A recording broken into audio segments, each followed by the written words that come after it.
नमस्कार, मैं डॉक्टर लक्ष्मी नारायण, सहायक आचार्य। एक भारी सा शब्द है सहायक आचार्य, राजनीति विज्ञान। मेरे जो भी दोस्त ऑनलाइन मुझे देख रहे हैं, इस शब्द को अगर इंग्लिश में देखेंगे तो उनके समझ में आ जाएगा, असिस्टेंट प्रोफेसर राजनीति विज्ञान। आज मैं आपसे चर्चा करूंगा, थ्योरी का एक टॉपिक है पोस्ट मॉडर्निज्म। बहुत कम आपको पहले ये पढ़ने में आया है। आपने जब ग्रेजुएशन की थी तो ये टॉपिक आपके कहीं भी नहीं था थ्योरी में, क्योंकि अभी भी ना सिलेबस बहुत पुराना चल रहा है सब राजस्थान की सब यूनिवर्सिटीज के अंदर। हाँ, डीयू में, जेएनयू में और इनमें जरूर ये पढ़ाया जाता है, सेंट्रल यूनिवर्सिटीज में टॉपिक चलता है। एमए तक आते आते कुछ यूनिवर्सिटीज ने इसको शामिल कर लिया, राजस्थान यूनिवर्सिटी में शामिल कर लिया इसको, और उसके बाद ये नेट में भी टॉपिक आ गया। बहुत ही मजेदार टॉपिक है, बिल्कुल कंटेम्परेरी टॉपिक है, पोस्ट मॉडर्निज्म, उत्तर आधुनिकतावाद। नेट जेआरएफ के सिलेबस में भी है और असिस्टेंट प्रोफेसर के सिलेबस में भी है, जो आरपीएससी का है। तो आज ऐसे एक मजेदार टॉपिक की आज हम चर्चा करेंगे, जो बिल्कुल नया है, जिसके विचारक आपके लिए बिल्कुल नए होंगे। लेकिन अंत में जब हम कंक्लूजन निकालेंगे ना, तो हम ये देखेंगे कि ये टॉपिक बिल्कुल छोटा सा था और इसमें से 5-7 प्रकार के ही क्वेश्चन उठते हैं और बार बार वही रिपीट होते हैं भांति भांति से। बस अपने को इसको समझना है कि ये है क्या, ताकि जब कभी आप खुद पढ़ो ना इस टॉपिक को, ये टॉपिक समझ में आ जाए। आप इस टॉपिक को 20 बार पढ़ लो, ये टॉपिक समझ में नहीं आएगा, क्योंकि अजीब सी भाषा है, अजीब सी शब्दावली है, तो ये बड़ी दिक्कत पैदा करता है। तो आज अपन मिलके इस पे जब चर्चा करेंगे तो टॉपिक बड़ा आसान हो जाएगा।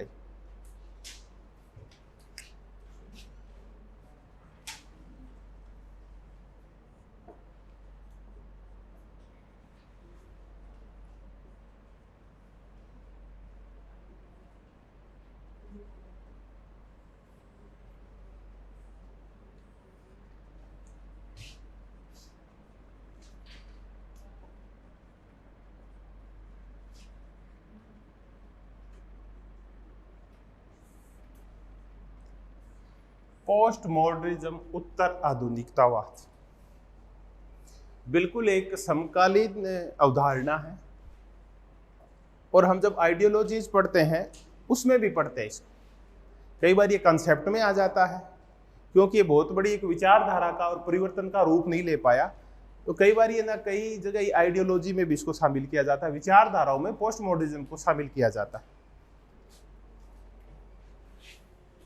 डेवलपमेंट हुआ 1970 के बाद, तेजी से इसके ऊपर काम हुआ, लेकिन इसका कोई बहुत लंबा नहीं चल पाया ये। हालांकि आज भी इस पे बहस होती रहती है, पर ये कोई स्वतंत्र और अच्छा वजूद नहीं बना पाया।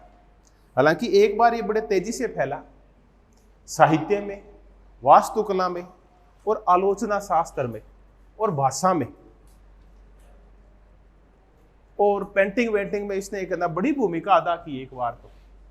तो मूलतः नहीं, राजनीति विज्ञान के लिए पैदा हुआ कंसेप्ट नहीं है। इसका जो मुख्य संबंध है वो भाषा से है, आलोचनात्मक साहित्य से है। यहां आलोचनात्मक साहित्य शब्द का प्रयोग कर रहा हूं, आप बिल्कुल भी आलोचनात्मक सिद्धांत की तरफ जाने की कोशिश नहीं करें, साहित्य से है। इसका संबंध एक विशिष्ट प्रकार की कल्चर डेवलपमेंट करने से है। ये वास्तुकला में भी आया, आर्किटेक्ट, अलग प्रकार के भवनों का निर्माण, चित्रकला में भी आया, और मूलतः ये दर्शन का है, फिलोसॉफी का है। फिर हम दर्शन से इसको लेके और राजनीति विज्ञान में आ गए।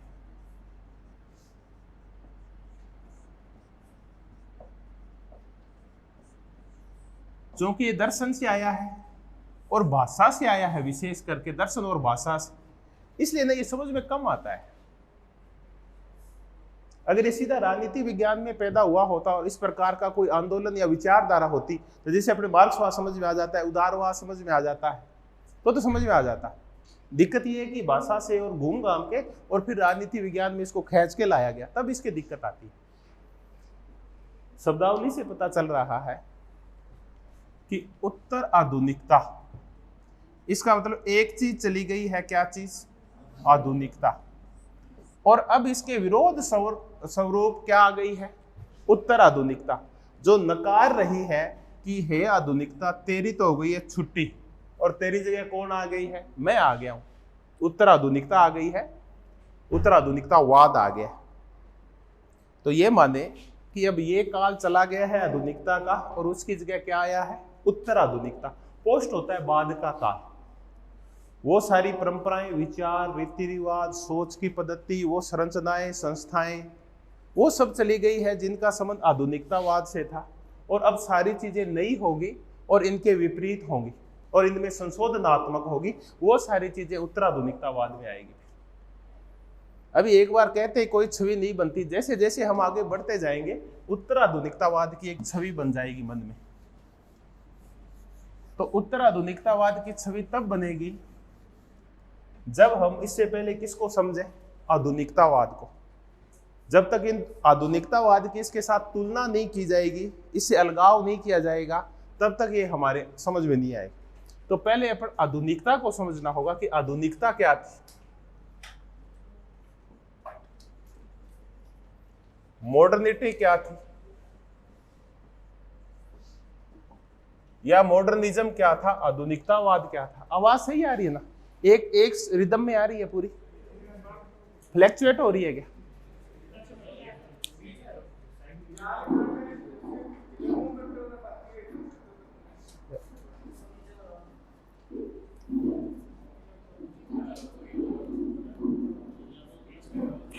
हेलो हेलो, अब एक बार कोशिश कर लेते, आप बीच में टोक देना ना। मॉडर्निज्म की ना चर्चा हमने तब की थी जब हम विचारक के रूप में हेबरमास को कर रहे थे, तब अपने आधुनिकता की चर्चा की थी। आधुनिकता भी तब तक समझ में नहीं आता जब तक अपन क्या नहीं कर लेते, ज्ञानोदय नहीं कर ले, एनलाइटमेंट नहीं कर लेते, तब तक ये भी समझ में नहीं आए। तो एक बार दोबारा दोहरा लेते हैं ताकि आधुनिकता की एक तस्वीर हमारे मन में बन जाए। 16वीं सदी तक आते आते और मध्यकालीन परंपराओं ने, मध्यकालीन विचारों ने, मध्यकालीन संरचनाओं ने और मध्यकालीन मूल्यों ने, मध्यकालीन जीवन पद्धति ने, शाब्दिक हेर फेर है, कुछ नहीं है, ज्यादा शब्दों पे नहीं जाएं भले। मध्यकाल ने अवसान होने लगा और इस अवसान में जो भूमिका निभाई गई वो निभाई गई धर्म सुधार आंदोलन और पुनर्जागरण के द्वारा। ये कई घटनाएं अपन एक तरतीब से करते हैं कि एक के बाद एक घटनाएं होती गई। पुनर्जागरण आया, धर्म सुधार आंदोलन हुआ, तर्कवाद आया, विवेकवाद आया, विज्ञानवाद आया, उद्योगवाद आया, परिणाम स्वरूप पूंजीवाद आया और फिर विचारधारा के रूप में उदारवाद आया। इन सब का परिणाम क्या निकला? परिणाम ये निकला कि व्यक्ति क्या आ गया, अब केंद्र में आ गया, व्यक्ति सेंटर में आ गया, व्यक्ति का कल्याण सेंटर में आ गया। आज तक जो सारा कुछ था वो समर्पित था या तो चर्च के प्रति, धर्म श्रेष्ठ था, या जहां कहीं निरंकुशता आ गई वहां राजतंत्र श्रेष्ठ था। व्यक्ति कहीं भी केंद्र में नहीं था, व्यक्ति का कल्याण कहीं भी केंद्र में नहीं था। और व्यक्ति कल्याण की भी चर्चा करें तो व्यक्ति का भौतिक कल्याण भी केंद्र में नहीं था। अगर केंद्र में था तो व्यक्ति का पराभौतिक कल्याण केंद्र में था कि यही लोक की बजाय किसका सुधार करना है? परलोक का सुधार करना है। यहां भले ही आप भूखे हैं, दुख पा रहे हैं, तिल तिल के मर रहे हैं, लेकिन अगर आप पूजा पाठ करते हैं तो आपको आगे जाके क्या मिलेगा? स्वर्ग मिलेगा। तो 1000 साल तक आदमी के ऊपर स्वर्ग की झूठी कामनाएं थोपी गई,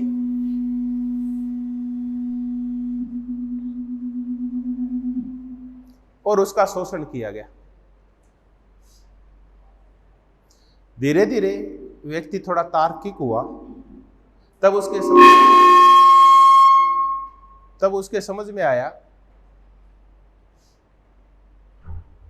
कि परलोक की ऐसी कोई वैज्ञानिक सत्ता नहीं है, उसके ऊपर भी प्रश्न चिन्ह लगाया जा सकता है और धर्म की मनमाफिक व्याख्या भी की जा सकती है।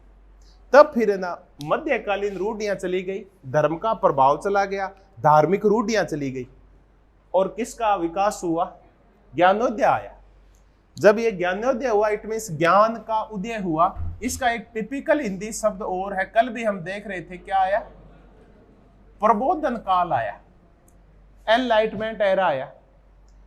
ज्ञान का विकास हुआ तो व्यक्ति तार्किक हो गया, व्यक्ति की सोच वैज्ञानिक हो गई, और हम कहने लगे कि व्यक्ति क्या हो गया? विवेकशील हो गया। इन सब वजह से जैसे ही ज्ञानोदय हुआ, तब कुछ नई संरचनाएं और कुछ नए मूल्य सामने आए। मूल्य आया, एक ये आया कि धर्मनिरपेक्षता आ गई, ये एक नया मूल्य आया। एक नई संरचना खड़ी हुई, सीमित सरकार की संरचना, ये आ गया।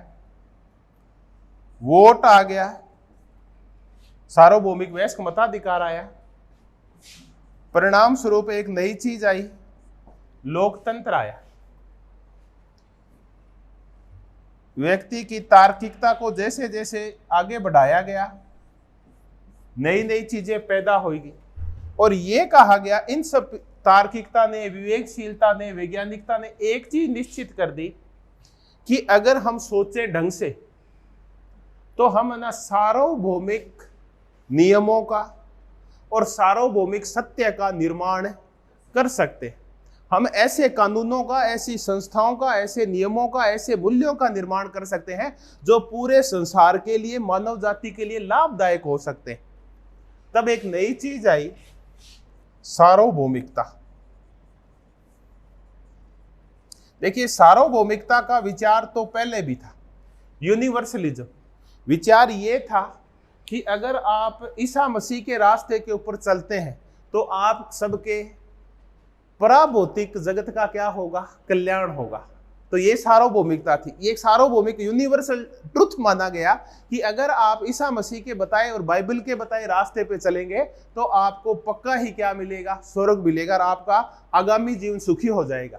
ऐसे ही सार्वभौमिकता का निर्माण इस्लाम धर्म ने किया कि आप बाइबल के रास्ते पे नहीं, कौन से रास्ते पे चलेंगे? जब कुरान के रास्ते पे चलेंगे तब आपको हूर मिलेगी, परियां मिला करेगी। ऐसे ही फिर और दो छोटे धर्म थे, उन्होंने भी वादा किया। अपने यहाँ भी ऐसे धर्मों ने कुछ वादे किए। बौद्ध ऐसा वादा नहीं किया करता था कभी, क्योंकि वो पराभौतिक जगत को मानता ही नहीं था।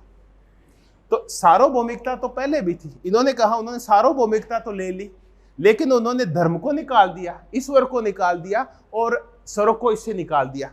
इन्होंने कहा कि हम ऐसे सार्वभौमिक मूल्यों का निर्माण कर सकते हैं, हम ऐसे सार्वभौमिक सत्यों का निर्माण कर सकते हैं, हम ऐसी सार्वभौमिक संरचनाओं का निर्माण कर सकते हैं जो पूरे मानव जाति का क्या कर सकती है? कल्याण कर सकती है। तो फिर ऐसे सार्वभौमिक सत्य निर्मित किए गए। इन सार्वभौमिक सत्यों के निर्माण में एक आया सबसे पहले उदारवाद। नाम सुना आपने? उदारवाद आया। उदारवाद में होब्स और लोक और रूसो ने मिलके और कुछ ऐसे सत्यों का और मूल्यों का निर्माण किया जिसके द्वारा यह कहा गया कि राज्य एक कृत्रिम सत्ता है, व्यक्ति ने अपने फायदे के लिए बनाई। तो अगर आपको अधिकार होंगे, अगर आपको स्वतंत्रताएं होगी तो आपका जीवन क्या हो जाएगा? सुखी हो जाएगा। अब आप इसको कहीं भी लागू कीजिए, संसार के किसी भी व्यवस्था में, किसी भी कोने में और किसी भी देश में, अगर आप वहां राज्य को कृत्रिम मानते हैं, सत्ता को सीमित मानते हैं, धर्मनिरपेक्षता को मानते हैं, लोकतंत्र को मानते हैं, तो आपका जीवन सुखी हो जाएगा। तो उदारवाद ने जो भी नियम बनाए जो मूल्यों की स्थापना की, जिन कानूनों की स्थापना की, जिन संरचनाओं और नई नई संस्थाओं की स्थापना की, वो बोले ये कैसी है, सार्वभौमिक, इनको कहीं भी लागू करो ये काम आती है। तो अगर हम अंतिम निष्कर्ष निकालें आधुनिकता का, तो आधुनिकता का निष्कर्ष ये निकला कि इसने ये वादा कर दिया कि सत्य क्या होता है, सार्वभौमिक होता है, मूल्य क्या होते हैं, सार्वभौमिक होते हैं, इनको पूरे संसार में लागू किया जा सकता है समान रूप से। तो इनके रिजल्ट भी क्या आते हैं, समान रिजल्ट आते हैं। आप इस धर्मनिरपेक्षता को, सीमित सरकार को, लोकतंत्र को, प्रतियोगिता को, योग्यता के ऊपर बल देने को पूरे संसार में लागू कीजिए, तो रिजल्ट सब जगह क्या आएंगे, अच्छे आएंगे। तब हर जगह फिर बताओ कौन से मूल्य थोपे गए, आप बताओ। तब हम चर्चा करते हैं कि पूरे संसार के ऊपर उदारवादी और प्रजातांत्रिक पूंजीवादी मूल्य थोपे गए, ये मान के थोपे गए कि ये सारे ऐसे मूल्य हैं जो पूरे संसार का कल्याण कर सकते हैं। तब हम कहते हैं कि ज्ञान की और सत्य की सार्वभौमिकता का निर्माण हुआ। तो ये था आधुनिकतावाद, जिसने एक सत्य और मूल्य और संस्थाओं के बारे में सार्वभौमिकता का निर्माण किया। इसको अपन क्या बोलते हैं, आधुनिकतावाद।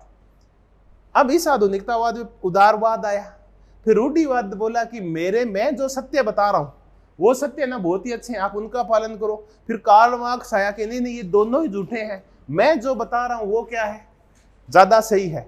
फिर है ना ये कल्याणकारी राज्य के समर्थक आए उत्तर, ये जिनको अपन आधुनिक उदारवादी बोलते हैं, ये आए, ये बोले नहीं हम जो बता रहे हैं ना वो ज्यादा अच्छे मूल्य हैं, अगर हम इनके ऊपर चलें, थोड़ा थोड़ा हस्तक्षेप करें और पुनर्वितरण करें तो फिर पूरे संसार का सबका कल्याण हो सकता है। तो प्रत्येक एक विचारधारा ने, प्रत्येक एक अवधारणा ने अपने आप को सार्वभौमिक बनाने की कोशिश की और ये बोला कि हमारे जो नियम हैं, हमारे जो कानून हैं, हमारे जो मूल्य हैं, हमारे जो विचार हैं, पूरे संसार में समान रूप से लागू होते हैं, उनको कहीं भी लागू कीजिए, ये बहुत ही अच्छे रिजल्ट देंगे। तो आधुनिकता ने ये सारा काम किया। तो आधुनिकता ने फिर सार्वभौमिक रूप से कौन कौन से मूल्यों की स्थापना कर दी। तो फिर आप सोचिए ना, जितना भी आपको कुछ पिछले 300-400 साल में नई नई चीजें दिखाई दी, अगर आप एक लिस्ट बनाना शुरू करें तो ये सारे आधुनिकता के प्रतीक चीजें हैं। एक छोटी सी लिस्ट बना लेते हैं, हमें पिछले 300 साल में ऐसी क्या नई चीजें दिखाई दी जो पिछले 1000 साल में दिखाई नहीं दी थी। इट मींस हमें जो चीजें डार्क एज में नहीं दिखाई दी थी, डार्क एज कौन से एज को बोलते हैं अपन, वेरी गुड, मध्यकाल को अपन डार्क एज बोलते हैं। तो इसके बाद जब ये पूरा पुनर्जागरण और धर्म सुधार आंदोलन हुआ, अपने यहां जब मैकियावेली आ गया, तो उसके बाद किन किन नई चीजों का आगाज हुआ उनकी हम चर्चा करते हैं। तब आप आधुनिकता को समझ जाओगे आधुनिकता क्या है। आधुनिकता है राष्ट्र राज्य, आधुनिकता है जिनकी शुरुआत कौन कर देता है, आप बता दो, मैकियावेली ने कर दी ना, धर्मनिरपेक्षता। आधुनिकता है सीमित सरकार,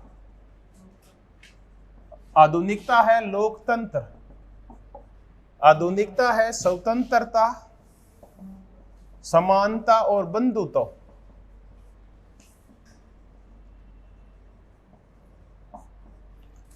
आधुनिकता है योग्यता पर बल,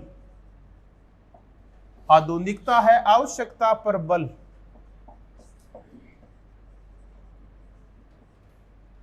आधुनिकता है कल्याणकारी राज्य, आधुनिकता है रात्रि प्रहरी राज्य। आप कितनी लंबी लिस्ट बना लो। अब फिर और कुछ मूल्य अगर जोड़ना चाहें तो फिर क्या आएगा इसमें, विज्ञानवाद, उद्योगवाद, तर्कवाद, और अच्छा कहें तो बुद्धिवाद, और कुछ जोड़ना चाहें तो अनुभववाद। ये सारी चीजें मिलकर और काय का निर्माण करती है, आधुनिकता का निर्माण करती है। तो मान के चलिए आगामी चर्चा जब हम करेंगे तो इनमें किसी का भी काम नहीं है पड़े। अब शुरुआत करते हैं। अब आपके मन में एक आधुनिकता की तस्वीर बन गई है। ये तस्वीर तब तक मुकम्मल नहीं होगी जब तक कि आप सोच नहीं पाते मध्य युग के बारे में। मध्य युग में कोई राष्ट्र राज्य नहीं था। कितने तलवारों के सिद्धांत चलते थे, 2 तलवारों। धर्मनिरपेक्षता नहीं था बल्कि धर्म आरूढ़ था हर काम के ऊपर। सीमित सरकार नहीं थी, बल्कि सरकारें कैसी थी? निरंकुश थी। लोकतंत्र नहीं था, राजतंत्र थे। स्वतंत्रता, समानता और बंधुत्व का कोई नहीं अस्तित्व नहीं था। योग्यता और आवश्यकता का कुछ नहीं था। योग्यता आवश्यकताएं सिर्फ सामंतों की नहीं की हुआ करती थी। कल्याणकारी राज्य, रात्रिप्रिय राज्य चलो छोड़ते हैं इसको, और ये चीजें भी नहीं थी। इनकी जगह तो भावना प्रधान था सारा युग, धर्म प्रधान युग था, और अतार्किक और रूढ़िवादी युग था ये पूरा का पूरा, जो डार्क एज बोल रहे हैं। तो अब जब हम एक स्टेज के अंदर चलते हैं तब हम पहुंच जाएंगे। पहले आई डार्क एज, फिर आई मॉडर्निज्म, और फिर इसके अगेंस्ट क्या आ गया? पोस्ट मॉडर्निज्म आ गया। इसका मतलब अब ये भी नहीं है, अब ये भी नहीं है, तो फिर क्या है, इसकी चर्चा करते हैं। अब आधुनिकता का अब एक सीरीज बन गई है। हमारे दिमाग में तस्वीर तो बन ही गई जब हमने तुलना कर ली। अब इस तस्वीर का निर्माण अब आप अंतर कर सकते हैं आराम से, एक तो डार्क एज में और एक कौन सी एज में? मॉडर्न एज में। आधुनिकवाद और डार्क एज में अंतर कर सकते हैं। तो अब आप अंतर कर सकते हैं उत्तर आधुनिकता और आधुनिकता में कि आधुनिकता क्या है और उत्तर आधुनिकता क्या है, इनके बीच अंतर कर लेते हैं। इसको हटा देते हैं। आधुनिकता वो है जो सत्य पर, विज्ञान पर, तर्क पर बल देती है।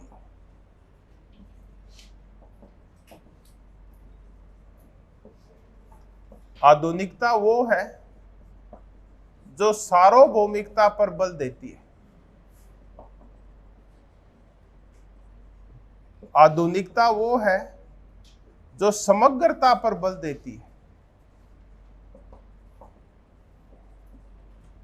आधुनिकता वो है जो मेगा नैरेटिव्स के ऊपर,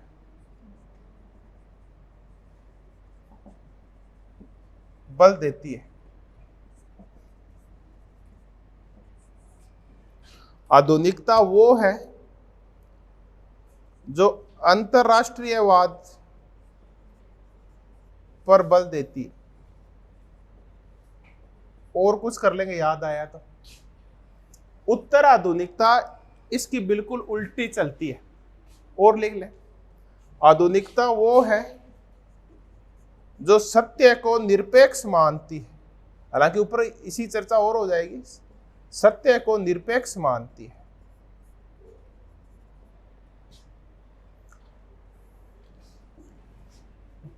ये सत्य, विज्ञान और तर्क की खिलाफत करती है, और इसकी बजाय ये बल काय के ऊपर देती है? भाषा पे। ये अतर्क के ऊपर बल देती है। ये जहां सार्वभौमिकता के ऊपर बल देती है कि हर चीज सार्वभौमिक है, ये कहते हैं सार्वभौमिक नहीं होती, हर चीज क्या होती है? स्थानीय होती है।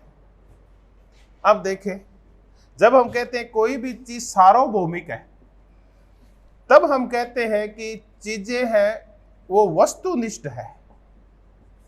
ज्ञान वस्तुनिष्ठ है, ज्ञान वैज्ञानिक है, ज्ञान अंतिम सत्य है। ये कहते हैं तीनों ही नहीं। ज्ञान स्थानीय होता है, हर एक व्यक्ति उसका अपना अर्थ लगाएगा, तो ये वस्तुनिष्ठ नहीं होता, बल्कि ज्ञान क्या होता है? आत्मनिष्ठ होता है। ये वैज्ञानिक नहीं होता, बल्कि काय पे आधारित होता है? भावनाओं पे आधारित होता है। और कोई भी सत्य अंतिम सत्य नहीं होता। अब हम यहां देखें कि सत्य निरपेक्ष होता है। ये कहते हैं कि सत्य निरपेक्ष नहीं होता, बल्कि सत्य क्या होता है? सापेक्ष होता है। सत्य निर्भर करता है प्रत्येक व्यक्ति की मेंटलिटी के ऊपर, किसी भी काल विशेष के ऊपर, किसी भी स्थान विशेष के ऊपर निर्भर करता है। हो सकता है जो सीमित सरकार, जो लोकतंत्र, जो धर्मनिरपेक्षता ब्रिटेन में कामयाब हो, तो क्या वो भारत में कामयाब हो सकती है क्या? क्या वो अफगानिस्तान में कामयाब हो सकती है क्या? क्या वो अफ्रीका के कबीलाई राज्यों में कामयाब हो सकती है क्या? नहीं हो सकती। तो सत्य निरपेक्ष नहीं होता। निरपेक्ष सत्य वो है जो सब जगह समान मात्रा में लागू होता है। निरपेक्ष सत्य ये है कि पृथ्वी 365 से ही 1/4 दिन में किसका चक्कर लगा लेती है? पूरे सूर्य का चक्कर लगा लिया। ये सब जगह एक ही है। अब अपन कहें कि मार्क्सवाद को ले लेते हैं कि शोषण का एक ही आधार है, वो मैंने बता दिया। वो कहता है मेरा सत्य निरपेक्ष सत्य है कि शोषण की जो शुरुआत होती है ना, वो उत्पादन प्रणाली से होती है। लेकिन हमने देखा कि ये अंतिम सत्य नहीं है। कई जगह है ना शोषण है वो लैंगिक होता है, कई जगह शोषण धार्मिक होता है, कई जगह शोषण जातीय होता है, कई जगह शोषण मनोवैज्ञानिक होता है, कई जगह शोषण तकनीकी होता है, और कई जगह शोषण का कारण रंग होता है। जरूरी नहीं कि शोषण कैसा हो, आर्थिक आधार के ऊपर ही हो। तो सत्य निरपेक्ष नहीं होता बल्कि सत्य सापेक्ष होता है। कोई भी सत्य सार्वभौमिक नहीं होता, बल्कि हर एक जगह का, हर एक व्यक्ति का, हर एक समाज का, हर एक संस्कृति के सत्य क्या होते हैं? अलग अलग होते हैं। तो कोई भी नियम अंतिम नियम नहीं है। तो आप दिमाग में मत मानिए कि ये चीज है ना ये सत्य ही है। बहुत पहले न्यूटन के नियमों के लिए ये कहा गया था कि ये क्या है? सत्य है। तो बार बार अपन चर्चा करते हैं। न्यूटन का नियम ये कहता है कि हम किसी चीज को कहाँ फेंकेंगे? ऊपर फेंकेंगे तो वो कहाँ आएगी? नीचे। इसको हमने अंतिम सत्य मान लिया। फिर बाद में आइंस्टीन वगैरह के कहने से एक निश्चित स्पीड से जब चीज फेंकी गई तो कभी वापिस नहीं आई, तो फिर वो कैसे सत्य है? तो कोई भी सत्य अंतिम सत्य नहीं होता। आप मत मानिए, सत्य बदलते रहते हैं, सत्य काल सापेक्ष होते हैं। तो ये सब कह के और इन्होंने क्या किया? आधुनिकता के ऊपर क्या खड़ा कर दिया? प्रश्न चिन्ह कि विज्ञान महत्वपूर्ण नहीं होता, क्योंकि विज्ञान ये कहता है कि मैंने जो फाइनल कर दिया वो सब क्या है? सत्य है। तो ये तो दुख का कारण है विज्ञान। तो इसकी बजाय ज्यादा अच्छी क्या होती है? भाषा। हम इस संसार को कभी भी विज्ञान के माध्यम से नहीं समझते। हमारी मेंटलिटी में जो कुछ चीजों का विकास हुआ है वो किस वजह से हुआ है? भाषा की वजह से हुआ है। आप में गुस्सा आता है, आप एक दूसरे से प्रेम करना सीखते हैं, एक दूसरे से झगड़ा करना सीखते हैं, एक दूसरे का सम्मान करना सीखते हैं, एक दूसरे लोकतांत्रिक पद्धति के बारे में, अपने राष्ट्र के बारे में सीखते हैं। तो ये चीजें कभी भी आपको विज्ञान नहीं सिखाती, बल्कि कौन सिखाती है? ये चीजें भाषा सिखाती है। विज्ञान जीवन को सरल बना देती है लेकिन अंतिम रूप नहीं देती। अच्छा रूप कौन देती है? आप में जो मौलिकता लेके आती है वो कौन लेके आती है? भाषा। हम सब है ना जो अलग अलग हैं, ये किस वजह से? भाषा की वजह से। क्योंकि हो सकता है हमारी माँ ने, हमारे परिवार ने, हमारे विद्यालयों में अलग अलग भाषाओं का प्रयोग करके, अलग अलग भाषा के माध्यम से विचारों का प्रयोग करके, और हमने अलग अलग भाषा में किताबें पढ़ के या सेम भाषा में अलग अलग किताबें पढ़ के ना अपनी मेंटलिटी औरों से अलग कर ली। तो हम जो अलग अलग पाए जाते हैं ना, हमारे विचार, ये किस वजह से पाए जाते हैं? भाषा। अगर हम सब एक ही पढ़ते, विज्ञान पढ़ते, तो हम सबके विचार क्या होते? एक जैसे ही होते। अगर सिर्फ विज्ञान के ऊपर निर्भर रहते तो विज्ञान तो ना एक स्टीरियोटाइप, एक प्रकार की जंतु बनाती है सारे, और ये क्या करती है? अलग अलग और मौलिक लोगों को बनाती है, जो कभी भी, इसका मतलब ज्ञान कोई अंतिम नहीं होता। भाषा के हिसाब से इसका निर्धारण होता रहता है। अब ये समग्रता पे बल देता है। समग्रता का तात्पर्य होलिज्म। होलिज्म का तात्पर्य होता है कि कोई भी चीज है ना वो सबके लिए एक जैसी है, और कोई भी चीज है ना वो एक साथ पूर्ण होती है। अब मार्क्सवाद है वो होलिज्म का प्रतीक है। होलिज्म का प्रतीक, उसमें ना सारी चीजें हैं। वो ना हर चीज को बदलता है। वो राजनीति को बदलता है, वो समाज को बदलता है, वो धर्म को बदलता है, वो अर्थनीति को बदलता है। हर समाज के प्रत्येक एक चीज को उसने अपने अंदर क्या कर लिया है? समाहित कर लिया। कोई भी चीज मार्क्सवाद से बाहर नहीं है। धर्म नहीं है, क्योंकि वो कहता है धर्म एक अफीम है। राज्य है क्या उससे बाहर? नहीं है। सरकार भी उससे बाहर नहीं है। बाजार भी उससे बाहर नहीं है। औरत और पुरुष के संबंध भी उससे बाहर नहीं है। इनको होलिज्म बोलते हैं। ये हर चीज को घेर लेते हैं। ये कहता है होलिज्म महत्वपूर्ण नहीं होता। होलिज्म तो क्या है? दिमाग पे कब्जा करने का एक तरीका है। इसकी बजाय महत्वपूर्ण होता है विखंडन, और व्यक्तिकरण ज्यादा महत्वपूर्ण होता है। ये बड़ा इनका महत्वपूर्ण शब्द है, डीकंस्ट्रक्शन। विखंडन होना चाहिए।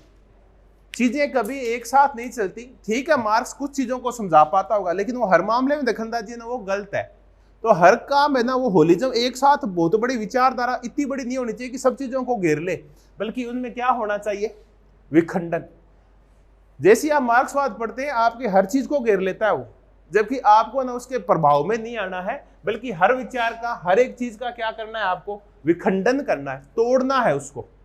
तो अब हम अगर ये भी समझ में नहीं आए कि तोड़ना क्या होता है, तो इतना मान के चलिए कि जो भी स्थापित परंपराएं हैं, जो भी स्थापित मूल्य हैं, जो भी स्थापित संस्थाएं हैं, आपको हर एक चीज के आगे क्या लगाना है, क्वेश्चन मार्क लगाना है, हर चीज के आगे। ये क्या है, विखंडन है। अपन क्या सोचते हैं, अपन यहां तक कि इतने मजबूर हैं कि एक जिंदगी, मैंने देखिए मैं भी आपके अंदर ही शामिल हूं। एक दिन पहले मैंने थोड़े दिन आलोचना की थी, आप कहेंगे आप भी तो वैसे ही हैं कि अपने को खुद को जिंदगी जीनी है, ठीक है, और किसके साथ जिए हम निर्णय नहीं कर पाते। अब मैं ये नहीं है कि मैं संतुष्ट इसलिए बार बार बात कर रहा हूं, मैं ठीक हूं, मेरा काम ठीक है, मैं तो बता रहा हूं, मैंने कईयों को इसके लिए मरते हुए देखा है, तब मैं कह रहा हूं। तो हुआ क्या है, एक स्थापित परंपरा है, उस स्थापित परंपरा ने यानी अपनी जाति ने हर चीज पे क्या कर लिया, आप वोट किसको दोगे, आप खाना किसके साथ खाओगे, आप शादी किसके साथ करोगे, आप हाथ किसके साथ मिलाओगे, ठीक है, आप सहयोग किसका करोगे, असहयोग किसका करोगे, सारे निर्णय आप नहीं करते, बल्कि कौन करती है, आपकी जाति करती है। तो क्या कहीं व्यक्तिकरण हुआ, क्या नहीं, जातीयकरण हुआ, ये तो होलिज्म हो गया। इसका हर चीज इस जाति के ऊपर क्या करना है, प्रश्नवाचक लगाना है। देखिए मैं तो समझा रहा हूं, ठीक है, अपने अपने हिसाब से देख लेना कि कल ही कोई खबर आए कि गुरुजी ये क्या कर दिया, ठीक है, ये ऐसा नहीं आप कल को क्या गुरुजी कह रहे थे उसके बाद कोई मिले ही नहीं यहाँ, है ना, तो कल मेरे को पुलिस में जाना पड़ा, ऐसा नहीं।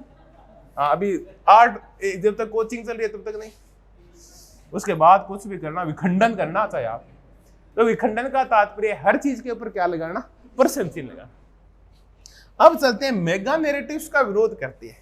ये मेगा नैरेटिव्स क्या होते हैं, महावृत्तांत, विचारों का ऐसा समूह, मूल्यों का ऐसा समूह जो ना ये कहता है कि हम पूर्णता का दावा करते हैं, विचारों का ऐसा समूह जो पूर्णता का दावा करता हो और जो जिंदगी के प्रत्येक पक्ष के ऊपर प्रभाव डालता हो और ये कहता हो कि बस आप तो इसको अडॉप्ट कर लीजिए, आपकी लाइफ सेट। तो ऐसे सारे मूल्य, ऐसे सारे विचार जो मिलके आपको ये कहते हैं कि आप तो हमें अडॉप्ट कर लीजिए, उसके बाद हम करेंगे, आपको कुछ नहीं करना, आप तो मजे करना। बुद्धवाद, ईसाई धर्म, मुस्लिम धर्म, हिंदू धर्म और जरथुस्ट्र का धर्म, ये सब क्या है, ऐसे ही मेगा नैरेटिव्स हैं जो आपके प्रत्येक पक्ष को प्रभावित करते हुए आपकी जिंदगी में अच्छाई का वादा करते हैं। अब जैसे ये मेगा नैरेटिव्स जाते हैं मध्यकाल में, फिर नए नैरेटिव्स खड़े हो जाते हैं, महावृत्तांत होते हैं, बड़ी कथाएं, बड़ी कथाएं। एक बड़ी कथा आई फिर उदारवाद, जो बहुत ही बड़ी कथा थी कि अगर आप मेरी बात मानोगे, बाजार को खुला छोड़ दोगे, हस्तक्षेप करोगे, प्रतियोगिता आने दोगे, लोगों को वोट का अधिकार दे दोगे, लोकतंत्र लाओगे, सीमित सरकार लाओगे, तो पक्का मानिए सबकी लाइफ क्या हो जाएगी, सेट। तो उदारवाद क्या है, एक मेगा नैरेटिव है। दूसरा आया, ना ये सही नहीं है, आप तो चेतना का विकास करो, शोषण को देखो और क्रांति करो, और उसके बाद उत्पादन की प्रणाली बदल लो, उसके बाद आप देखेंगे कि सारी अधिसंरचनाओं में परिवर्तन आ जाएगा और उसके बाद साम्यवाद आ जाएगा और आप सुखी हो जाओगे। तो बताओ कौन से मेगा नैरेटिव्स पे विश्वास करो, मार्क्सवाद है। तो मार्क्सवाद भी क्या है, एक मेगा नैरेटिव्स है। ये होते हैं मेगा नैरेटिव्स। फिर फंक्शनलिज्म आ गया, प्रकार्यवाद आ गया, इसकी सिस्टम थ्योरी आ गई। ऐसे चलता है, एक सिस्टम होता है, एक इनपुट रहता है, आउटपुट होता है, अब आप उससे बाहर नहीं निकल पा रहे हो। तो ये धर्म, ये जातियां, ये विचारधाराएं, और यहां तक कि जो हमारे ग्रंथ होते हैं, चाहे वो बाइबल ले लें, चाहे आप कुरान ले लें, चाहे आप रामायण और महाभारत, ये अपने आप में क्या है, ये महावृत्तांत है जो आपके पूरे जीवन को एक रूप देते हैं और आपके मस्तिष्क के ऊपर क्या कर लेते हैं, वैचारिक रूप से प्रभुत्व स्थापित कर लेते हैं और निश्चित मार्ग पे चलने के लिए आपको कहते हैं आपको मेगा नैरेटिव्स में अविश्वास करना है। कोई भी मेगा नैरेटिव से नहीं है, क्योंकि कोई भी ज्ञान अंतिम नहीं है, क्योंकि कोई भी सत्य अंतिम नहीं है। तो आप मान के चलिए, आप सत्य की खोज खुद करेंगे तो क्या आएगा फिर, व्यक्तिकरण। आप समग्रवाद नहीं करें, विखंडन करें, मेगा नैरेटिव्स का विरोध करें। सार्वभौमिकता कोई चीज नहीं होती, बल्कि स्थानीयता का विकास करें। आप अपनी संस्कृति के बारे में सोचें, किसी भी संस्कृति के पीछे लघु होने की जरूरत नहीं है, और आप तो अपनी संस्कृति को मत मानो। तो कुल मिला के ये वो चीज है, एक ही शब्द में बोले कि हर चीज का क्या करती है ये, विखंडन। और हर चीज जो आपके दिमाग में, उस पर आप क्या लगाओ, प्रश्न चिन्ह लगाओ। आप फिर बोलो बंधुत्व एक अच्छी चीज है, तो उसके ऊपर भी प्रश्न चिन्ह लगाओ।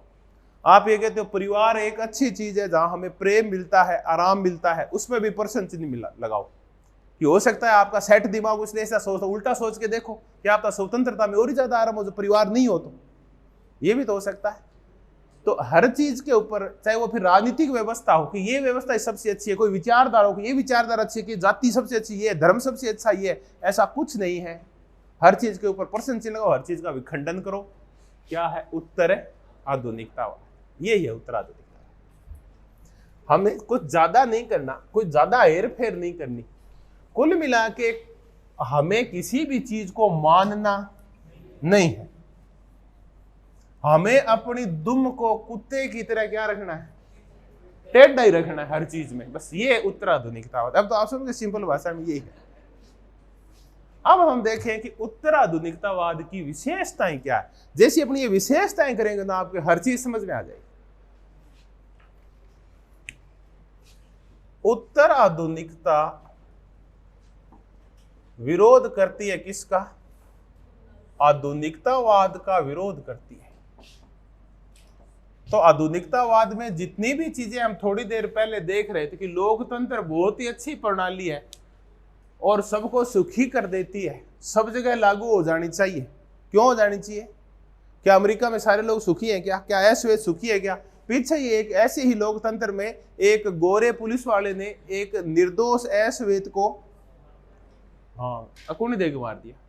तो क्या है, क्या कैसे मान ले भी लोकतंत्र में सारे सुखी होते हैं, सबको स्वतंत्रताएं मिलती है, सबको नागरिक अधिकार मिलते हैं?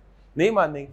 तो आधुनिकता का, रूढ़ियों का, इन सब का क्या करती है? पर लगातार रूप से विरोध करती है। तो उत्तराधुनिकता आधुनिकता का विरोध है। नंबर 2, सत्य व ज्ञान सापेक्ष होते हैं। बस इतनी सी बात हो रहा है, सत्य व ज्ञान क्या होते हैं? सापेक्ष होते हैं। क्या नहीं होते? निरपेक्ष नहीं होते। निरपेक्ष का तात्पर्य अंतिम नहीं होते। तो फिर सत्य और ज्ञान और मूल्य, मूल्य और जोड़ दो, कुछ भी जोड़ दो, मूल्य, संरचनाएं।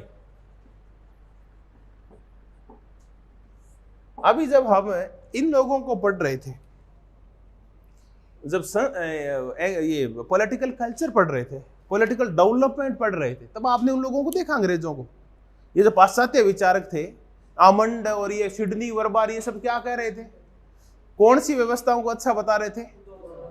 खुद की, कि ये सिविक कल्चर है, ये ब्रिटेन में पाई जाती है, ये अमेरिका में पाई जाती है, इसमें ये होता है, इसमें सबका मिश्रण होता है, और बाकी व्यवस्थाओं को, ये तो पिछड़ी हुई व्यवस्थाएं हैं, ये अधीनस्थ व्यवस्थाएं हैं, ये घटिया होती है, लोगों को इनपुट नहीं आता, आउटपुट नहीं आता। तो ऐसी कोई भी संरचना अंतिम नहीं होती। तो हर चीज, कोई भी मूल्य अंतिम नहीं होता। सत्य और ज्ञान है, ये प्रत्येक व्यक्ति के ऊपर निर्भर करता है कि प्रत्येक व्यक्ति उसका क्या अर्थ लगाता है। अब अपने यहां सत्य ये है कि गाय एक क्या है? पवित्र, अति पवित्र जंतु है, और ये मां के तुल्य है। कारण ये था कि हमारे यहां एग्रीकल्चर बेस्ड सोसाइटी थी, और एग्रीकल्चर बेस्ड सोसाइटी में आपको बैल चाहिए। तो तब ये कहा जाता था, दो चीज बड़ी जरूरी है। ये एग्रीकल्चर बेस्ड सोसाइटी ने दो काम किए। एक तो आपको चाहिए मजबूत बेटा, और एक चाहिए मजबूत बैल, ताकि दोनों मिलके क्या कर सके? खेती कर सके। तो अगर आप गाय को मार दोगे तो क्या नहीं मिलेगा? बैल नहीं मिलेगा, जो खेती करने के लिए आवश्यक था। इसलिए ना ये कहा गया कि गायों को मारा नहीं जाएगा, कोई भी गाय को काटेगा नहीं, क्योंकि ये भैंसें अपने थी नहीं, अपने तो यहाँ मुख्यतः पशु कौन सा पाया जाता था? यही पाया जाता था। तब है ना ये एक नैरेटिव उस टाइम तैयार हुआ था ये, लेकिन धीरे धीरे ये क्या हो गया? स्थायी हो गया। तो अगर ये चीज निरपेक्ष है कि गाय एक पवित्र जंतु है और ये तो ब्रह्मा जी के मुख से पैदा हुई थी, तो फिर ये अमेरिका में क्यों नहीं है? तभी ब्रिटेन में क्यों नहीं है, तभी पाकिस्तान में क्यों नहीं है। तो फिर हर सत्य क्या होता है, ज्ञान क्या होता है, सापेक्ष होता है। ये स्थान सापेक्ष होता है, स्थान सापेक्ष होता है। अब अपन है ना एक चलते हैं, आपसे कोई भी पूछो, आपसे पूछा जाए कि ये बताओ कि गोरे आदमी में और काले आदमी के गुणों में और व्यवहार में कोई फर्क होता है क्या? आपको कोई फर्क नहीं होता, चाहे गोरा हो चाहे कालो, क्या फर्क पड़ता है इससे? अब पूछो अमेरिका वालों से, वो कहता फर्क होता है, गोरे बहुत समझदार, तार्किक, वैज्ञानिक बुद्धि वाले और शांत प्रकृति के होते हैं, और आमतौर पे अश्वेत ये झगड़ालू, चोर, लुटेरे होते हैं, और इनमें बिल्कुल भी तार्किक बुद्धि नहीं होती।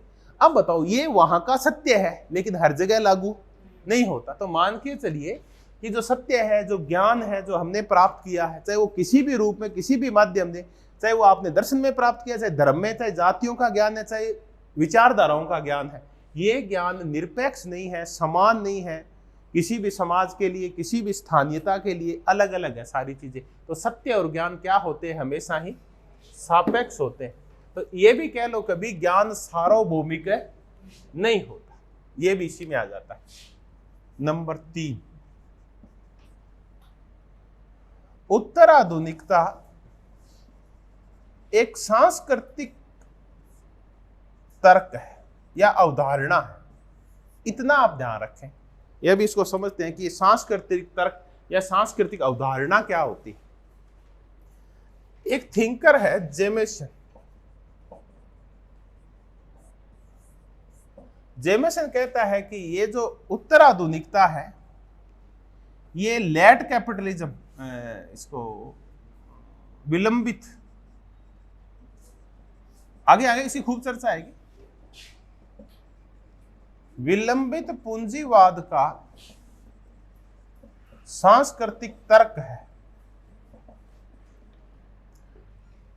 एक तो इसकी कोटेशन है जो बहुत ही फेमस है कि ये क्या है, लेट पूंजीवाद का एक सांस्कृतिक तर्क है। विलंबित, तो बाद का पूंजीवाद आया है, इसका ये सांस्कृतिक तर्क है।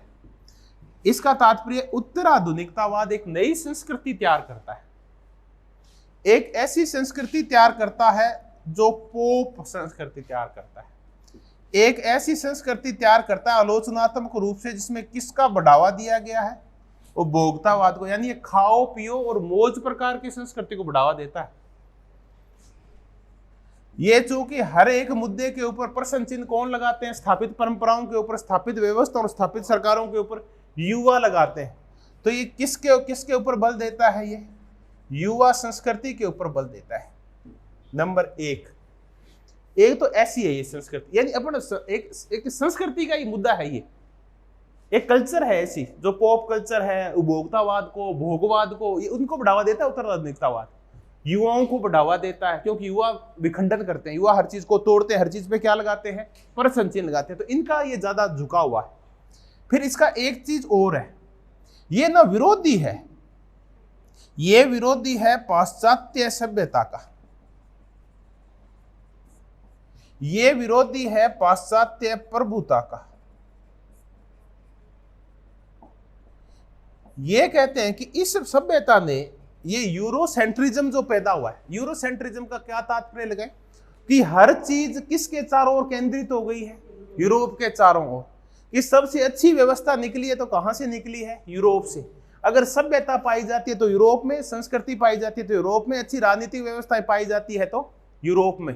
तो हम सबको कौन सी कल्चर का पीछा करना है, यूरोपीय कल्चर का। उन जैसी सोच ले आओ, वैसे कपड़े ले आओ, वैसी भाषाएं ले आओ, वैसे खाद्यान्न सामग्री ले आओ, वैसे नृत्य ले आओ, ठीक है। तो ये सारी चीजें वो ले आओ आप। तो ये कहता है ये सब एक झूठा आवरण तैयार किया गया, हमें इन सब के ऊपर क्या लगाना है, प्रश्न चिन्ह लगाना है। और आप तो वो करो जिसमें आपको आनंद आता है। अब कहियो, अब आपने देखा होगा, अब शादियां होगी, अब थोड़े दिन सालों ये भी शादियां, अब मई में शादियां होगी, मई में शादियां होगी तो दूल्हे को क्या करेंगे, वो कोट पहनाएंगे, टाई पहनाएंगे, और इन्नू पसीनों आने लाग रहे यार वो के कर रहे गया उधे कहने नहीं, ये जरूरी है, क्योंकि पश्चिम में जब दूल्हा बनता है तो वो कोट पैंट और क्या पहनता है, टाई पहनता है। तो भाइयों वहां वो तब पहनता है क्योंकि वहां पूरे साल सर्दी पड़ती है और अपने 8-9 महीने तो गर्मी पड़ती है। तो हम हर चीज को किसको सत्य माने बैठे हैं? पाश्चात्य सभ्यता को सत्य माने बैठे हैं। दिक्कत ये है। तो अच्छा, मेरी शादी देखो सर्दी में हुई थी, तो चल गया था काम, है ना। आप विश्वास नहीं करेंगे, मैंने जिंदगी में एक ही बार टाई बंधवाई थी, एक ही बार। आप में से कई ग्रामीण पृष्ठभूमि के हैं, वो भी जिंदगी में टाई कितनी बार बांधेंगे? एक ही बार बांधेंगे, वो भी ना आपका स्टूडियो बांधेगा आपके, क्योंकि वो हर शादी में जाता रहता है, उसको पता गांव में ये काम फोटो खींचना आए चाहे नहीं आए, स्टूडियो को टाई बांधना जरूर आना चाहिए, है ना। तो भगवान करे आपका टाई वाला दिन जल्दी आए। तो अब हम चर्चा करें, तो फिर ये काय के ऊपर बल दे रहा है? ये कह रहा है कि कौन सी कल्चर के ऊपर बल दें? स्थानीय कल्चर के ऊपर बल दें। ये जो हिंदू कह रहे हैं हमारी कल्चर, मुस्लिम कह रहे हैं हमारी कल्चर, ये भांति भांति के जो छोटे छोटे कबीले हैं जिनके लिए हम कहते हैं ये यार ये आदिवासी है, अरे उनकी अपनी कल्चर है भाई, उनको अपने हिसाब से जीने दो, उसमें आनंद आ रहा है। तो चाहे वो बिलों की कल्चर हो, चाहे शहरियों की कल्चर हो, और चाहे वो किसी और कबीले की कल्चर हो, प्रत्येक कल्चर अपने आप में सत्य है, उनको अपने अपनी कल्चर को मानने दो। और कौन सी कल्चर है सत्य है? कौन सी कल्चर की श्रेष्ठता का भाव है? वो झूठा भाव है, आप बताओ। पाश्चात्य संस्कृति श्रेष्ठ संस्कृति एक झूठा भाव है, तो प्रत्येक जो कबीले की, धर्म की, जातियों की संस्कृति ना वो सबसे अच्छी है, उसी को मानो। तो ये काय के ऊपर बल देता है? स्थानीय संस्कृति के ऊपर बल देता है। तो हमने दोनों चीजें देख ली कि ये सब करता करता भी काय को बढ़ावा देता है? भोगवाद को, युवा संस्कृति को और पॉप कल्चर को बढ़ावा देता है। Pop culture is hip hop अब आगे तो मुझे ही नहीं पता पॉप कल्चर होती कैसी है। चलिए हम तो एक चीज देखें कि ये क्या है, सांस्कृतिक तर्क है। एक क्वेश्चन तैयार हो गया जेमेसन का, वो एक तैयार कर लो, मैं 4-5 चीजें बताऊंगा, उन्हीं में आता, क्यों बहुत ज्यादा मैटर नहीं बनता इसके ऊपर। जेमेसन क्या बोला, आगे जब चर्चा करेंगे ना तब और समझा दूंगा। विलंबित पूंजीवाद का सांस्कृतिक तर्क है। Cultural reason of late capitalism, महावर्तांत का विरोधी है। ये महावर्तांत विरोधी बात ही बन गई। महावर्तांत को मेगा नैरेटिव्स या मेटा नैरेटिव्स बोलते हैं।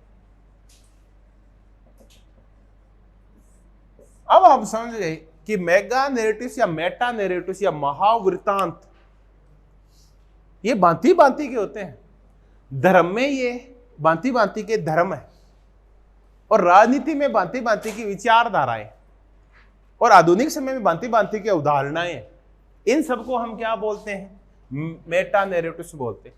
जब आपके मेटा नैरेटिव्स ध्यान में नहीं आए तो आप मार्क्सवाद को याद करना, जो हर चीज में क्या करता है? दखलंदाजी। इतना व्यापक क्षेत्र है कि वो किसी को नहीं छोड़ता। अब चलते हैं, तो क्या नाजीवाद एक मेटा नैरेटिव्स है या नहीं है? है। जीवन के हर छोटे से लेके और कहां तक प्रभावित करता है? बड़ी चीज तक प्रभावित करता है। और ये और कहता है कि मेरा सत्य अंतिम सत्य। मेटा नैरेटिव्स की और विशेषता होती है कि हमने जो बता दिया वो ज्ञान सत्य है, और हमसे जो बड़े ज्ञानी थे वे कातिल बीमारी मर गया सारा। यही कहते हैं कि वो एक बड़ी बीमारी आई थी, महामारी कोविड-19, उसमें मर गए, तो सबसे शाणे हम हैं। ये जो कहते हैं वो कौन होते हैं? महावृतांत। जो डेढ़ शाणे समझते हैं अपने आप को, वो विचारधाराएं महावृतांत कहलाती है। वो धर्म महावृतांत कहलाते हैं, वो अवधारणाएं महावृतांत। अब ये क्या करता है? महावृतांत का विरोधी है। तो अब पूछा गया लियोटार्ड से कि लियोटार्ड तू बता उत्तराधुनिकतावाद क्या है? तो बोला लिखो उत्तराधुनिकता बराबर महावृतांत में अविश्वास। ठीक है, क्वेश्चन तैयार हो गया। लियोटार्ड क्या बोला? एक थोड़ी देर पहले तो जेमेसन बोल रहा था, थोड़ी देर में याद हो जाएंगे ये नाम आपको। लियोटार्ड बोला कि उत्तर आधुनिकता बराबर महावृतांत में अविश्वास। इंग्लिश में क्या बोलते हैं अपन इसको? मेटा नैरेटिव्स, अविश्वास। चलिए ये भी मुद्दा तैयार हो गया। अब चलते हैं, ये जो उत्तराधुनिकतावाद है ये बहुलवाद, बहुकेंद्रीयता, बहुल नरजातीयता,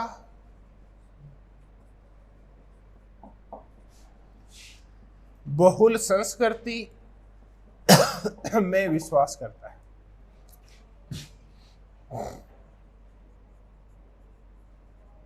ये बहुत बड़ी विशेषता है इसकी।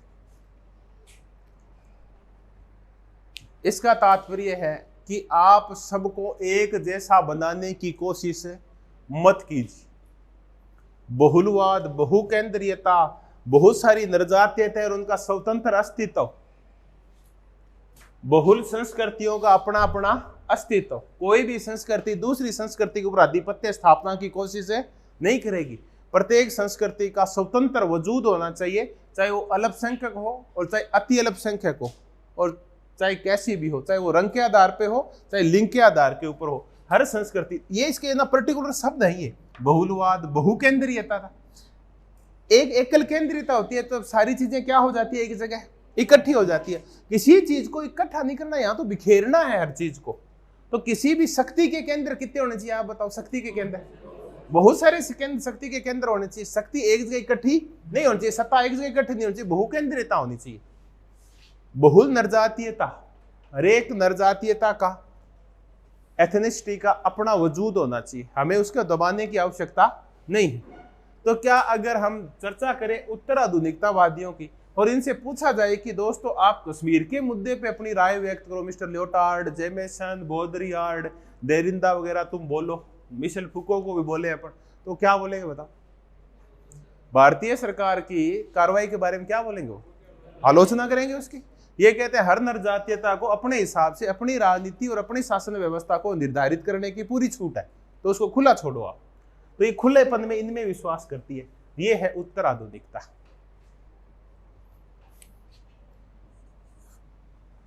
अब देखें, और ये समग्रवाद,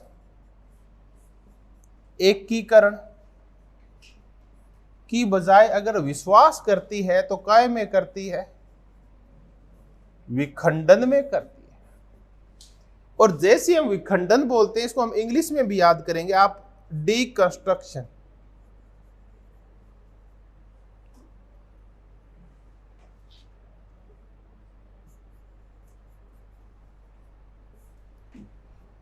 डीकंस्ट्रक्शन, विखंडन या डीकंस्ट्रक्टिज्म, विखंडनवाद, एक व्यक्ति के साथ ये अभिन्न रूप से जुड़ा हुआ, आपने सुना होगा तो, डेरिडा के साथ। ये तो सीधा ही क्वेश्चन आता है डेरिडा का। तो विखंडनवाद का पिता किसको कहा जाता है? ये कहता क्या है कि दोस्तों, अपन जब विभिन्न ग्रंथ पढ़ते हैं तो उन ग्रंथों में, क्योंकि भाषा का मामला ये सारा, देरिंदा भाषा शास्त्री है बोलते हैं, तो ये कहता है कि ये ना इन ग्रंथों में बहुत सारे छुपे हुए अर्थ होते हैं जिनको हम पहचान नहीं पाते। अब मैं बहुत लंबे चौड़े उदाहरण नहीं पाया क्योंकि मैं सोच नहीं पाया, क्योंकि मुझे थोड़ा टाइम नहीं था। मैं एक छोटा सा उदाहरण दूं। अपन कहते हैं कि हनुमान जी के पूंछ थी, यही कहते हैं, हनुमान जी के पूंछ थी। हुआ क्या था? दरअसल ये छुपे हुए अर्थ हैं। इसका वास्तविक अर्थ क्या है? इसका वास्तविक अर्थ ये था कि देखिए, कभी भी अगर अपन 2, 2.5, 3, 4 साल पहले भी चले, क्योंकि रामायण ये तो मान के चलिए कि सिंधु घाटी सभ्यता के बाद लिखी गई है, ये तो मानते हैं अपन। उस समय कहीं भी ऐसी अवधारणाएं नहीं मिलती कि बंदर भी आदमी के बराबर थे, वो बातें करते थे और युद्धों में हिस्सा लेते थे, नेतृत्व भी किया करते थे। तो फिर हनुमान जी के पूंछ कैसे आई? फिर ये सारा प्रकरण तैयार कैसे हुआ? हनुमान जी थे सेनापति, और सेनापति की युद्ध में क्या होती है? बहुत ज्यादा पूंछ होती है। एक पंडित जी ने गलती की, वहां क्या लगा दी? बिंदी लगा दी, और बाकी उसको ले गुड़े के हनुमान जी के क्या थी? पूंछ थी। अच्छा, तो हर चीज के क्या होते हैं? वो अर्थ नहीं होते जो दिखाई देते हैं, हर चीज के छुपे हुए अर्थ भी पाए जाते हैं। एक बोला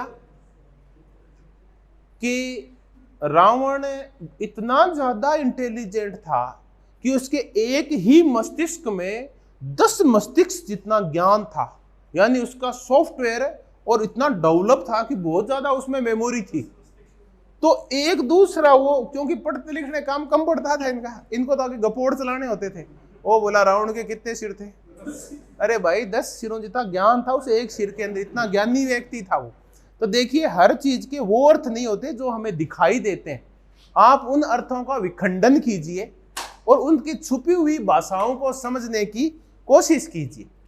हो सकता है कि प्लेटो जो लिखना चाह रहा है उसका मूल मंतव्य समझने की कोशिश कीजिए। अब हो सकता है कि था क्या, वो अपने जब इसको पूरा देखें, मैं अपना अर्थ लगा कि अपने तो विखंडन करना है, क्योंकि आप अपना अर्थ लगाइए प्लेटो का, मैं तो ये अर्थ लगाता हूं प्लेटो के अंदर से राज करने की इच्छा मरी नहीं थी, क्योंकि वो शुरुआत से उसका एक सौपन था कि मैं बड़ा होकर स्टेट्समैन बनूंगा जैसे मेरे मामा थे। तो बाद में उसने ये देखा कि उसने गलती कर ली, गलती ये कर ली कि वो किसका पक्षधर हो गया, सुकरात का पक्षधर हो गया।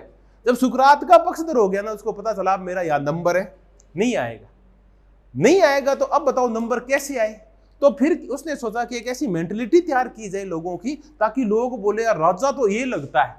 तो उसने एक पूरा विमर्श तैयार किया, यानी एक पूरा ग्रंथ तैयार किया। किस नाम से?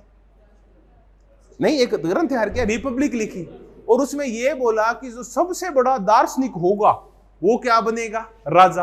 और उसको ये लगा कि इस किताबों लिखने के बाद जिस हिसाब से मैं यूनिवर्सिटी चला रहा हूँ, यूनिवर्सिटी का विषय हूं, तो मेरे से बड़ा कोई दार्शनिक नहीं है, तो मैं क्या बनूंगा? यहाँ का राजा।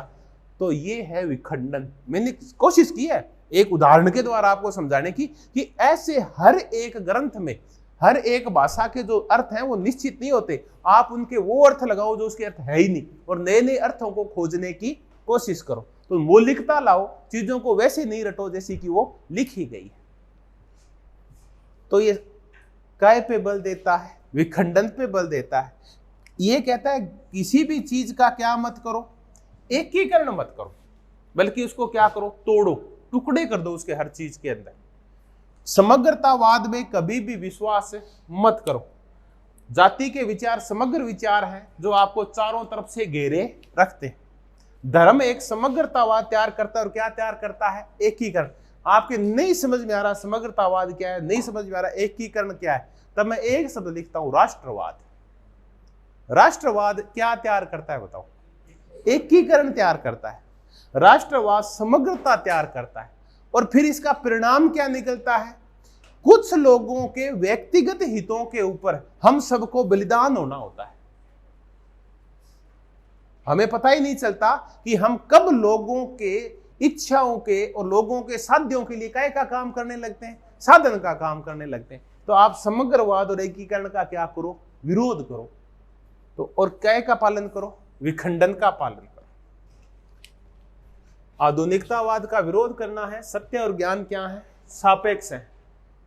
उत्तराधुनिकतावाद है क्या? एक संस्कृति में परिवर्तन करने की और स्थानीय संस्कृतियों को बढ़ावा देने की एक तरीका है। ये नई नई संस्कृतियों को, महावर्तांतों की ये विरोधी है। बहुलवाद, बहुकेंद्रीयता, बहुल निर्जातीयता इन सबको मानती है, जबकि आधुनिकीकरण इनको नहीं मानता। वो तो कहते हैं एक ही संस्कृति श्रेष्ठ है। बताओ कौन सी? पाश्चात्य संस्कृति, वो श्रेष्ठ है। वो समग्रवाद और एकीकरण के ऊपर बल देता है। तब एक दिन कार्ल मार्क्स क्या बोलता है? दुनिया के सारे मजदूरों क्या हो जाओ? एक हो जाओ। क्यों हो जाए? कौन बोल रहा है? उत्तराधुनिकतावादी। अब चलते हैं, एक और मजेदार चर्चा करते हैं। फिर ये किसका समर्थन किसका है? ये ना बहुत जोरदार बात आएगी।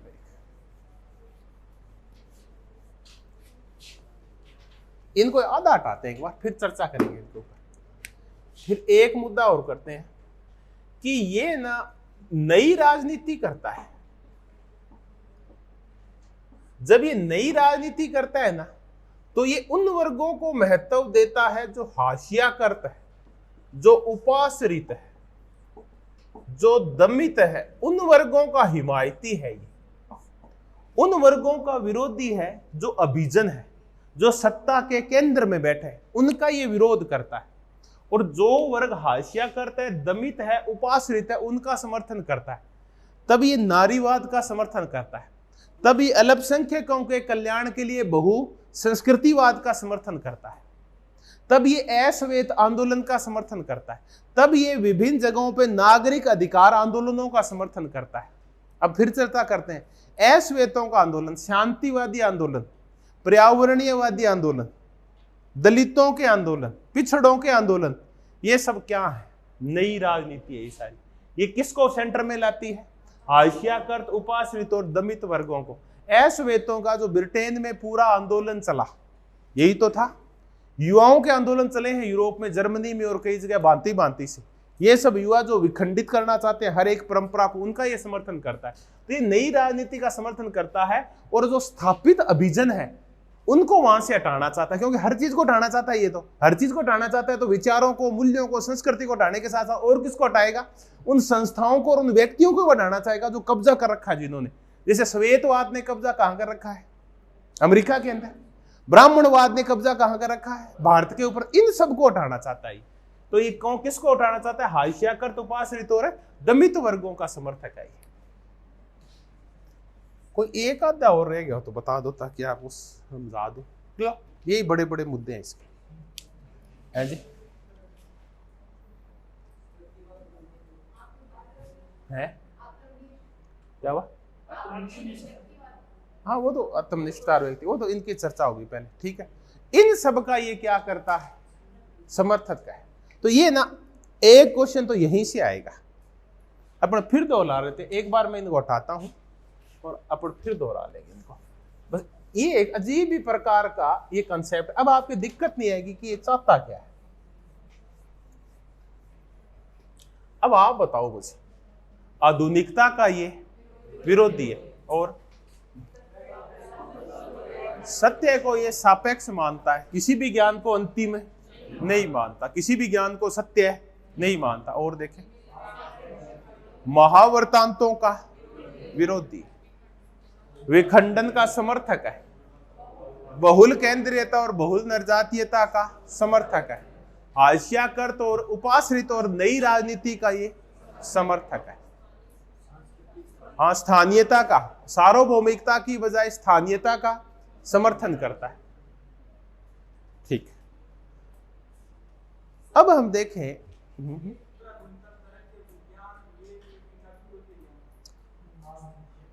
विज्ञान, तर्क, विवेक, इन सब का विरोधी है ये, बाहरी विरोधी है इनका। तब इसकी आलोचना की जाती है कि ये विज्ञान, विवेक, तर्क, बुद्धि और अनुभव का विरोध करता है। परिणाम क्या निकलता है कि अविवेकवाद को बढ़ावा देता है। यह कहता है सुख का कोई आधार नहीं है। कैसे मान लें कि वही व्यक्ति सुखी है जो ज्यादा तार्किक और ज्यादा वैज्ञानिक है, जो ज्यादा सोचता है वो ज्यादा सुखी है, या जिसके पास ज्यादा ज्ञान है? क्योंकि हमने ना लुई एल्थुजर को मरते हुए देखा है ज्यादा ज्ञान की वजह से, ठीक है। तो ये भी तो दिक्कत हो सकती है कि ये ज्यादा विज्ञान और तर्क करने काम के नहीं होती। आप तो अपने हिसाब से जियो जी, जो अच्छी लग रही है उसको मानो और जो अच्छी नहीं लग रही है उसको छोड़ दो। कोई ज्यादा तर्क और सोचने की जरूरत नहीं है, हर चीज पे प्रश्नवाचक लगाओ और तोड़ो। हालांकि इसके लिए तर्क जरूरी है, लेकिन ये कहते हैं तर्क का पालन नहीं करना। तो मान के चलिए विज्ञान का, तर्क का और इन सब का, विवेक का क्या है? ये विरोधी है, ये विवेक विरोधी है। ये शुरुआत ही चर्चा की थी, इनका विरोधी है। अब इसका विकास कैसे हुआ, डेवलपमेंट कैसे हुआ? एक फिलोसोफर ये था, इतिहासकार था टाइनबी। इसने सबसे पहले इस शब्द का प्रयोग किया 1920 में, अर्नोल्ड टाइनबी ने, और इसने इसका प्रयोग किया ब्रिटेन के संदर्भ में किया। और यह किया कि 1875 के बाद ब्रिटेन कमजोर होने लगा, साम्राज्यवाद, उपनिवेशवाद जाने लगा, पाश्चात्य संस्कृतियां कमजोर होने लगी, और थर्ड वर्ल्ड के देशों में कुछ एक नई उमंग खड़ी होने लगी। 1850, 60, 70 के बाद छोटी छोटी उमंगें शुरू होना शुरू हुई। तो अगले 30-40 साल में जो ब्रिटेन का अवसान हुआ, तो ब्रिटेन चढ़ा कब है? ब्रिटेन ने हाइप क्रिएट कब की? कब उसने श्रेष्ठता साबित की बताओ? जब आधुनिकतावाद आया, उद्योगवाद आया, विज्ञानवाद आया। तो देखते देखते ब्रिटेन एक घटिया से कंट्री से महाशक्ति बन गया। और अब आधुनिकता जा रही है, और क्या आ रही है? ये व्यक्ति कह रहा है कि अब ब्रिटेन कमजोर क्यों हो रहा है? तो ये बोला कि अब आधुनिकता का काल जा रहा है, उत्तर आधुनिकतावाद आ रहा है, इसलिए ब्रिटेन क्या हो रहा है? कमजोर हो रहा है। इसने तो ब्रिटेन के संदर्भ में ऐसी चर्चाएं की थी, इसका और कोई ज्यादा मतलब नहीं था, इसलिए इसने उत्तर आधुनिकतावाद शब्द का प्रयोग किया। फिर एक किताब आई 1979 में लियोटार्ड की,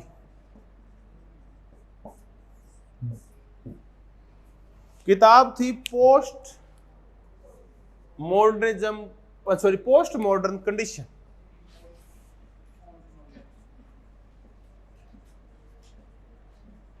पोस्ट मॉडर्न कंडीशन।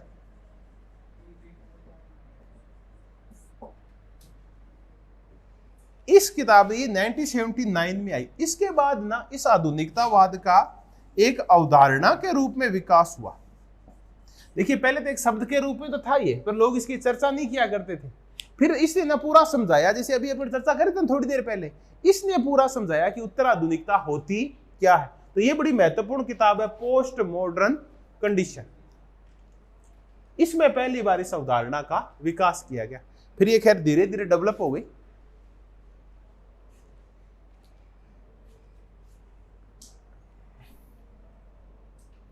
मैं एक थिंकर का नाम भूल रहा हूं, वो बड़ी इसकी मजेदार परिभाषा करता है कि ये शून्यवाद है और ये अहंकारवाद है।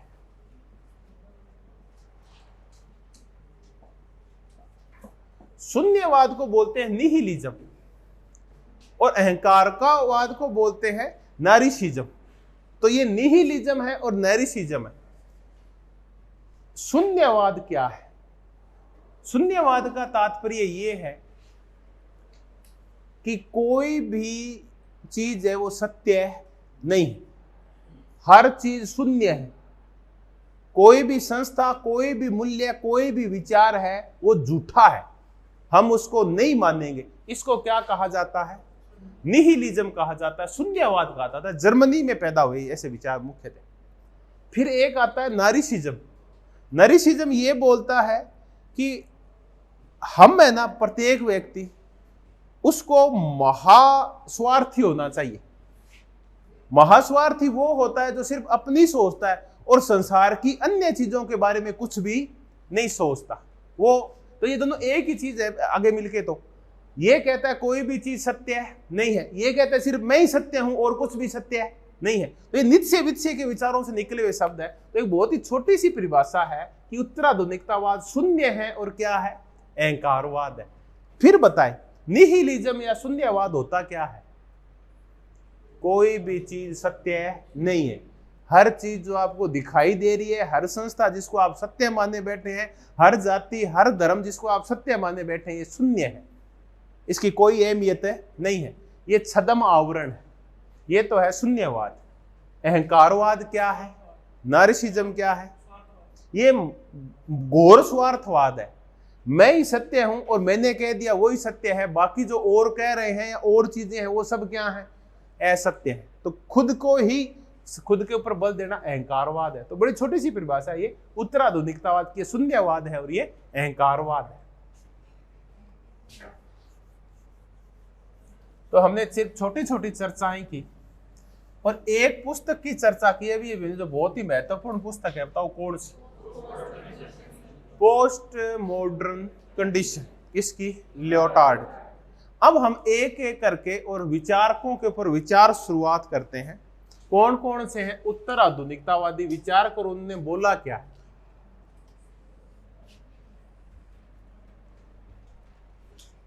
सबसे पहले कर लेंगे जीन बोद्रियार्ड।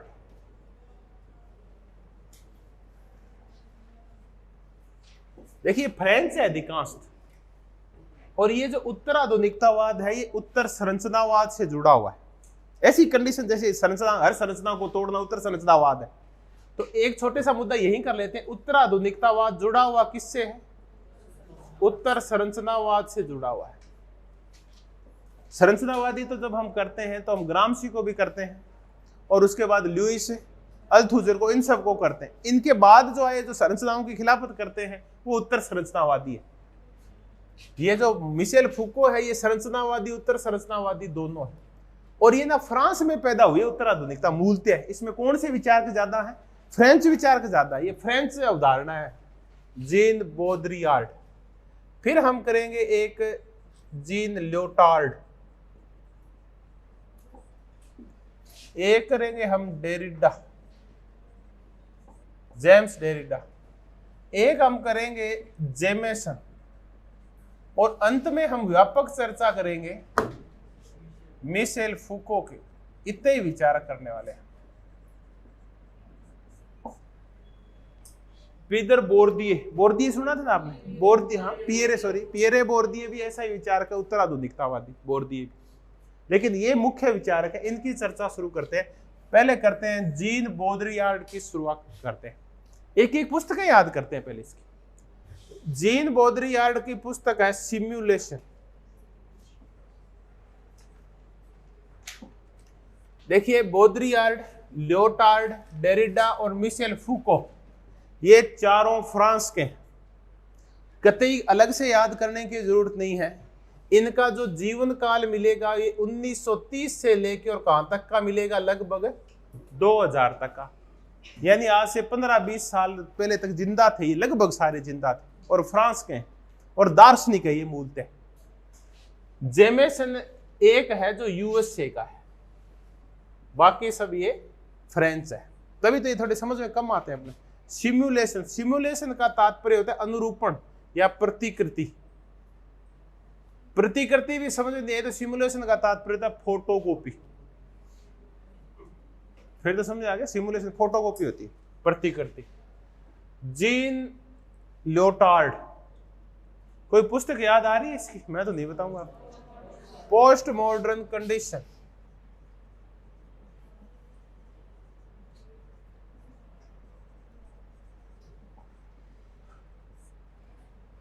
Derrida of grammatology. ज्यादा पुस्तकें नहीं इनकी, यही तो बात है। ये नाम ही अजीब है, एक बार याद होने के बाद तो नहीं भूलेंगे अपने को।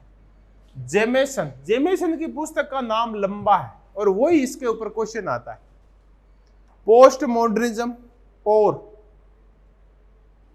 Cultural reason of late capitalism. दोबारा करें, विलंबित पूंजीवाद का सांस्कृतिक तर्क। देखो फिर करते हैं, उत्तर आधुनिकतावाद, विलंबित पूंजीवाद का सांस्कृतिक तर्क, ये इसकी किताब है और ये इसका डायलॉग है। यही क्वेश्चन आता है। जेमेसन की किताब नहीं करेंगे, मिशेल फूको की जब आएगा तब कर लेंगे।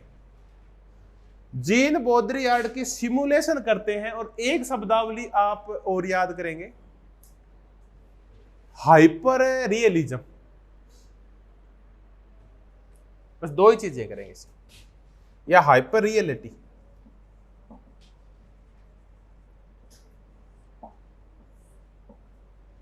अति यथार्थवाद, बिल्कुल सिंपल सी थीम है, ये अवधारणा है। ये कहता है ये आधुनिकता है ना, इसमें गड़बड़ है। ये आधुनिकता में कोई भी चीज मौलिक नहीं। आधुनिकता संप्रेषण के ऊपर बहुत बल देती है, यानी संचार के ऊपर ज्यादा बल देती है। तो इसने कहा कि कोई भी चीज इसमें सच्ची नहीं है, कोई भी विचार, कोई भी मूल्य इसमें सच्चा नहीं है। आधुनिकतावाद एक आभासी, झूठी दुनिया तैयार करता है। आधुनिकतावाद ये करता क्या है? यानी एक सिमुलेशन तैयार करता है।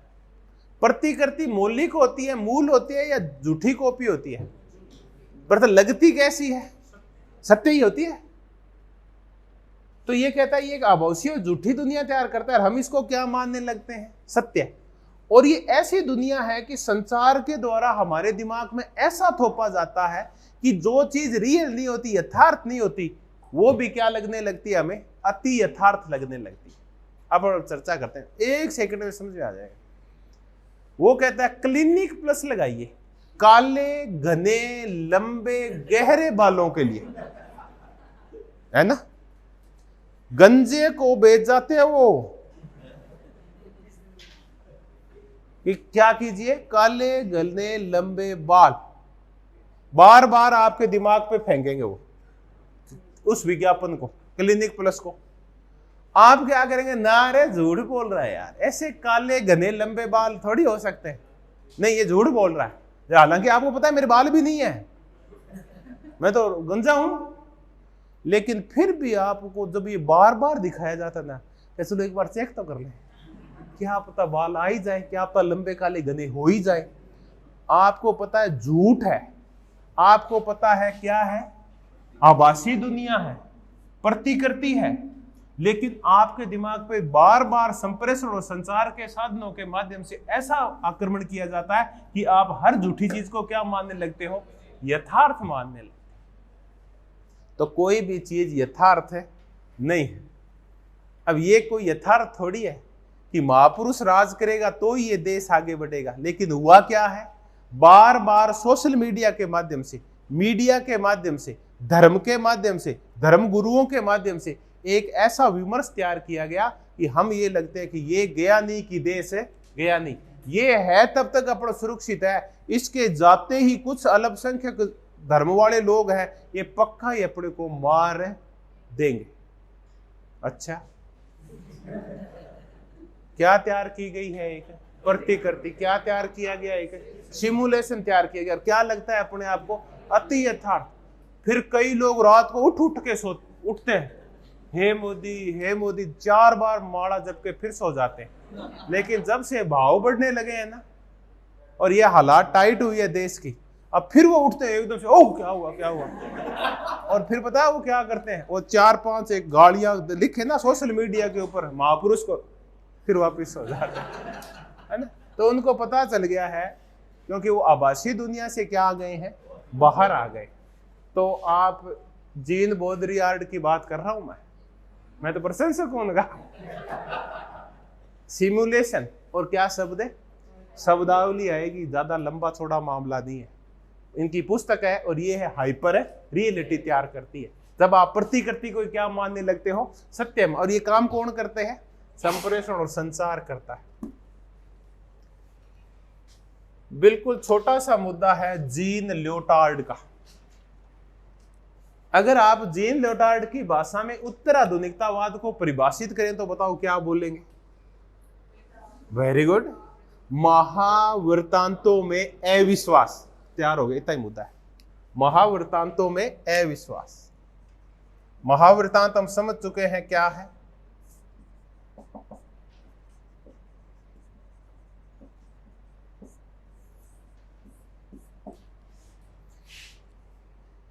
ये कहता है कि ये जो उदारता के जो बातें हैं, ये उदारता के मिथक है। एक कंप्लीट करता हूं, बात फिर समझाता हूं। इनके लिए बोलता है ये सत्य के मिथक है, उदारता के मिथक। हर जगह उदारवाद की जय जयकार हो रही है, उदारवादी पूंजीवाद लोकतंत्र की जय जयकार हो रही है। ये लग रहा है अरब देशों को भी यही लगा जब उन्होंने अरब बसंत क्रांति की, वहां के लोगों को, कि अगर सुख तभी प्राप्त होगा जब कौन सी संस्थाएं, कौन सी संरचनाएं और कौन सी राज पद्धति कहां जाएगी, हमारे देश में आ जाएगी, तब हम पूर्ण सुखी हो जाएंगे। तो ये क्या है, दरअसल उदारता के मिथक है। इन मिथकों को हम क्या माने बैठे हैं, सत्य, जबकि वास्तव में है क्या, ये मिथक है। हमारे ऊपर भी, मैं भी और आप भी, हमारे ऊपर पाश्चात्य संस्कृति की जितनी भी श्रेष्ठता के भाव हमारे ऊपर हावी हैं, ये सब क्या है, अपने आप में एक मिथक है। तो उदारता ने, उदार लोकतंत्रों ने जो भी मुद्दा तैयार किया है, और हम खुद देख रहे हैं पिछले 1-1.5 महीने में हमने यही पढ़ा कि हर चीज कहां की श्रेष्ठ मानी, हमने पाश्चात्य श्रेष्ठ मानी। तो ये क्या है, ये एक सत्य है, लगते हैं, लेकिन वास्तव में है क्या, ये मिथक है। और इन मिथकों को हमें तोड़ना है। कौन कह रहा है, जीन ल्योटार्ड कह रहा है। अब किसके पास चले, कुछ नहीं करना, ऑफ ग्रामेटोलॉजी, सिर्फ एक ही चीज करनी है, और वो विखंडनवाद, डीकंस्ट्रक्शन। कंस्ट्रक्शन, निर्माण नहीं करना, बल्कि क्या करना है, विखंडन करना है हर चीज का। हर चीज पे प्रश्न चिन्ह लगाना है, हर चीज के स्थापित अर्थ है, उनके उल्टे अर्थ खोजने अपने को। ये है विखंडनवाद। और ये कहता है इस चीज के लिए सबसे उपयुक्त माध्यम कौन सा है, भाषा। तब एक भाषा शास्त्री हो चुका है सोसोरे, इससे ये बहुत ज्यादा प्रभावित है। इसकी ना एक मजेदार छोटा सा वाक्य है कि भाषा ही विश्व है।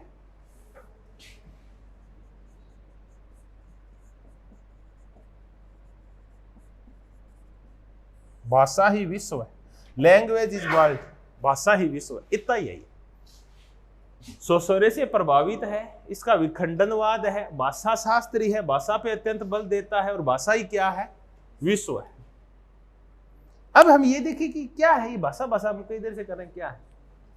देखिए, हमारे जो विचार और हम जो भी चीज ग्रहण करते हैं किसी से भी, वो सब काय से ग्रहण करते हैं? हमारी जो अंतर चेतना है, हमारा जो अंतर्मन है, हमारे मस्तिष्क की जो सोचने की एक पद्धति है, वो काय के माध्यम से तैयार हुई है? भाषा के माध्यम से। हमने ये चीजें देख के तैयार नहीं की। हमारे मन में वर्तमान शासन सत्ता के प्रति जो छवि है, ये छवि देखने से तैयार नहीं हुई कि उसकी बार बार 56 इंच देखा गया तो हमारी ऐसी छवि तैयार होगी। नहीं, उसके लिए क्या बोली गई थी? भाषा। उसके लिए सोशल मीडिया पे शब्द आए थे, उसके ऊपर लंबी लंबी कविताएं आई थी, उसके ऊपर भाषण दिए गए थे, तो ये भाषा, उसके ऊपर पुस्तकें लिखी गई, उसके ऊपर कहानियां लिखी गई, महाग्रंथ लिखे गए। इनकी वजह से हमारे मन में एक स्पष्ट छवि बनती है किसी के बारे में। तो हमारा अंतर्मन, हमारे विचार, ये सब किसकी परिणति होते हैं? भाषा। तो देरिदा। अब आ जाते हैं किसके पास? जेमेसन के पास। सिंपल सा है, ये जेमेसन है मार्क्सवादी,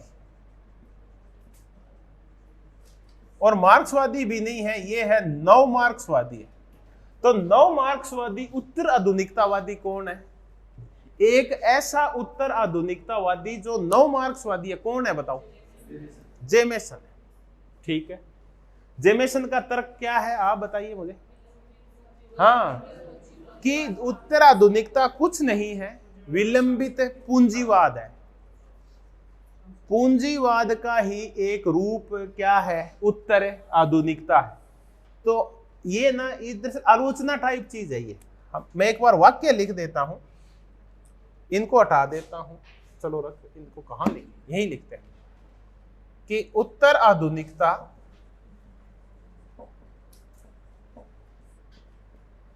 विलंबित पूंजीवाद। देखिए, विलंबित को ना मैंने एक जगह ये देखा, लेट कैपिटलिज्म, तो उसके आगे लिखा था मृत पूंजीवाद है।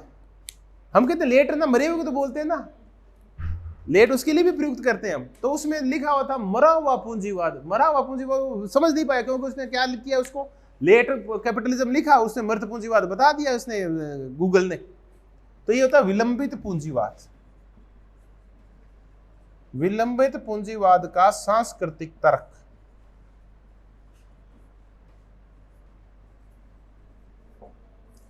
देखिए, सांस्कृतिक तर्क का तात्पर्य है कि एक विशिष्ट प्रकार की क्या तैयार करनी है? तर्क के माध्यम से एक नई प्रकार की संस्कृति तैयार करनी है। अब ये पूंजीवाद आया है, ये कौन सा पूंजीवाद है? विलंबित पूंजीवाद है। अब हम कहें कि ये जो वर्तमान पूंजीवाद है, विलंबित लेट पूंजीवाद कैसे? पूंजीवाद का तब नया चेहरा सामने आया। ये वो वाला पूंजीवाद नहीं है जो आज से 100-150 साल पहले था। पहले वाला पूंजीवाद था और वर्तमान पूंजीवाद, इसमें अंतर है। जो पुराना पूंजीवाद था वो उद्योग केंद्रित था, और वर्तमान पूंजीवाद है वो सेवा केंद्रित है।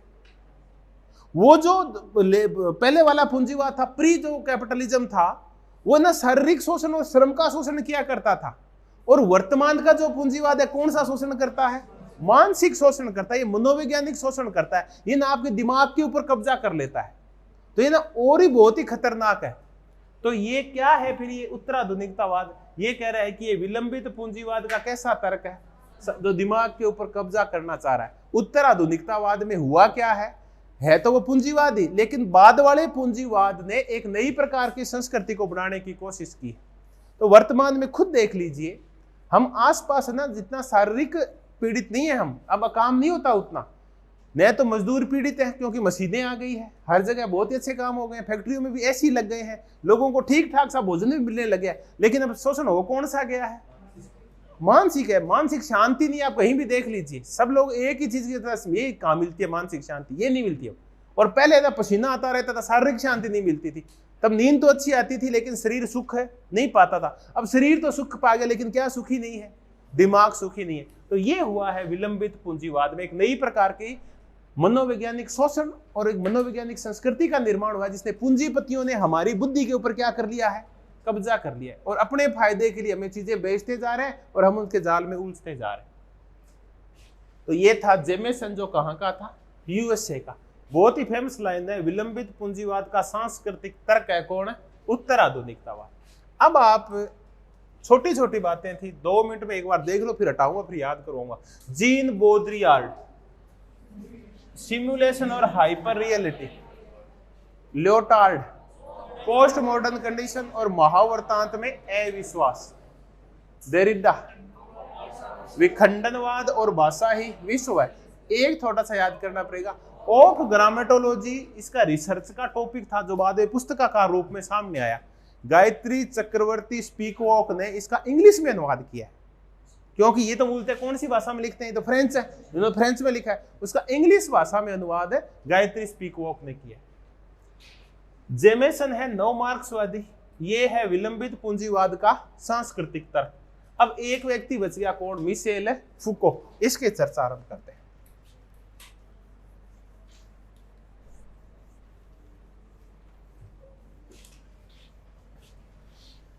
अब थिंकर के नाम आपके याद हो गए, छोटे छोटे एक 2 पुस्तकें वो भी याद हो जाएगी। जीन लियोटार्ड, एक छोटी सी चर्चा और करते हैं। उत्तर आधुनिकतावाद का प्रयोग कहां करता है, राजनीति में करता है। देरिदा इसका प्रयोग कहां करता है, भाषा में करता है। अब कौन बच गया, जेमेसन, ये इसका प्रयोग कहां करता है, आर्थिक व्यवस्था में करता है। ये और याद रखना। लियोटार्ड ये काय में कर रहा है, चलो ये मैं इसका नहीं बताऊंगा, संचार में कर रहा है। ये काय में कर रहा है, संचार और संप्रेषण में। ये राजनीति में उसका प्रयोग करा, ये भाषा में करा, ये आर्थिक रूप से करा। अब आएगा मिशेल फुको। मिशेल फुको, देखिए 2-3 किताबें इसकी जरूर याद रखना आप। इसकी एक किताब है मैडनेस एंड सिविलाइजेशन।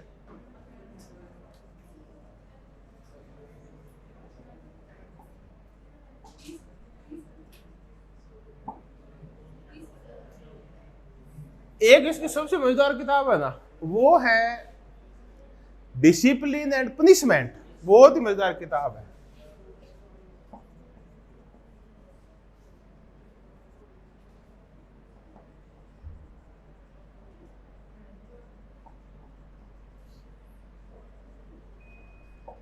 दूसरी, तीसरी किताब है, ये 2 किताबें जरूर याद करनी पड़ेगी। अगर आप चाहते हो मैं एक किताब और याद कर सकता हूं, मेरे अभी दिमाग में इतनी जगह है, तब आप याद करना इसकी द हिस्ट्री ऑफ सेक्सुअलिटी, कामुकता का इतिहास।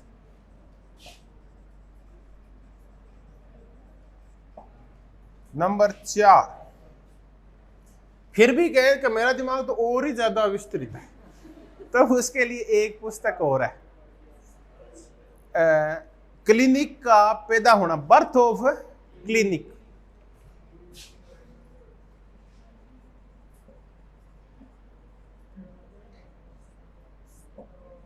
Birth of clinic. 4 पुस्तकों में से पहली 2 पुस्तकें जरूर याद करना, madness and civilization, discipline and punishment. अब आप कहते हैं जी ये इतना होने के बाद मैं और ज्यादा कुछ याद नहीं कर पाऊंगा, तो फिर अपने सिर्फ अवधारणाओं के नाम देखते हैं। ज्ञान व शक्ति की अभेद्यता, विमर्श, इट मीन्स डिस्कोर्स।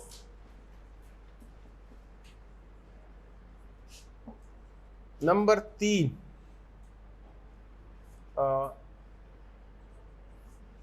जीनियालॉजी, और एक कर देते हैं गवर्नमेंटालिटी।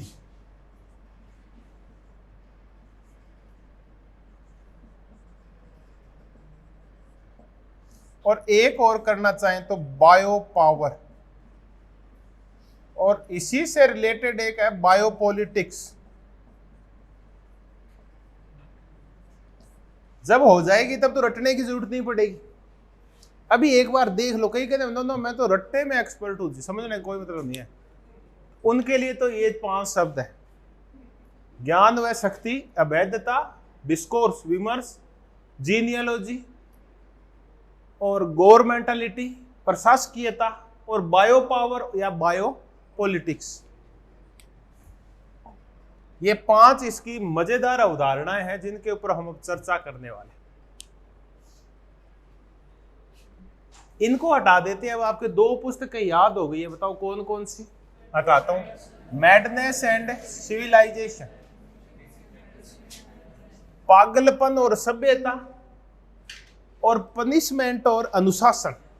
ये तो बहुत ही इसका ना बड़े जोरदार तर्क आज देखेंगे। पनिशमेंट क्या होता है, अनुशासन क्या होता है, और खतरनाक कौन सा होता है। अपन सबसे पहले करते हैं ज्ञान, शक्ति और व्यक्ति, इनका त्रिकोण करते हैं। चलिए पहले हम चर्चा करें शक्ति क्या है। तो शक्ति की इसकी जितनी भी अवधारणाएं हैं वो नीत्शे से प्रभावित। इस व्यक्ति के ऊपर इसका बहुत प्रभाव है। नीत्शे जो कि एक फिलोसोफर रह चुका है जर्मन, उसका बहुत प्रभाव इसके ऊपर। शक्ति क्या है पहले इसको, कि शक्ति एक माइक्रो पॉलिटिक्स है। शक्ति कैपिलरी की तरह हर जगह फैली हुई है, कैपिलरीज के माध्यम से। शक्ति बहुकेंद्रीयता है और शक्ति राज्य केंद्रित नहीं है। शक्ति डाउन टू टॉप आती है। शक्ति दमन नहीं करती, शक्ति उत्पादन करती है। इनके ऊपर चीजों को घुमा लेंगे अपन सारी।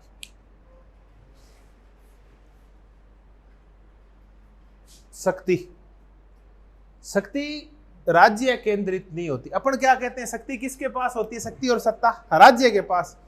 ये कहता है राज्य शक्ति का केंद्र नहीं है, शक्ति के केंद्र बहुत सारे होते हैं। शरीर में शक्ति अंग अंग के अंदर समाई होती है। जरूर नहीं है कि शक्ति सिर्फ मसल्स में हो, पैरों में हो, या फिर अपन कहते कहां हो, मस्तिष्क में हो। ऐसा कुछ नहीं है। हर एक अंग में कैपिलरीज के माध्यम से, और ये हमारी जो नर्व्स हैं इनके माध्यम से शक्ति हर जगह गति करती रहती है।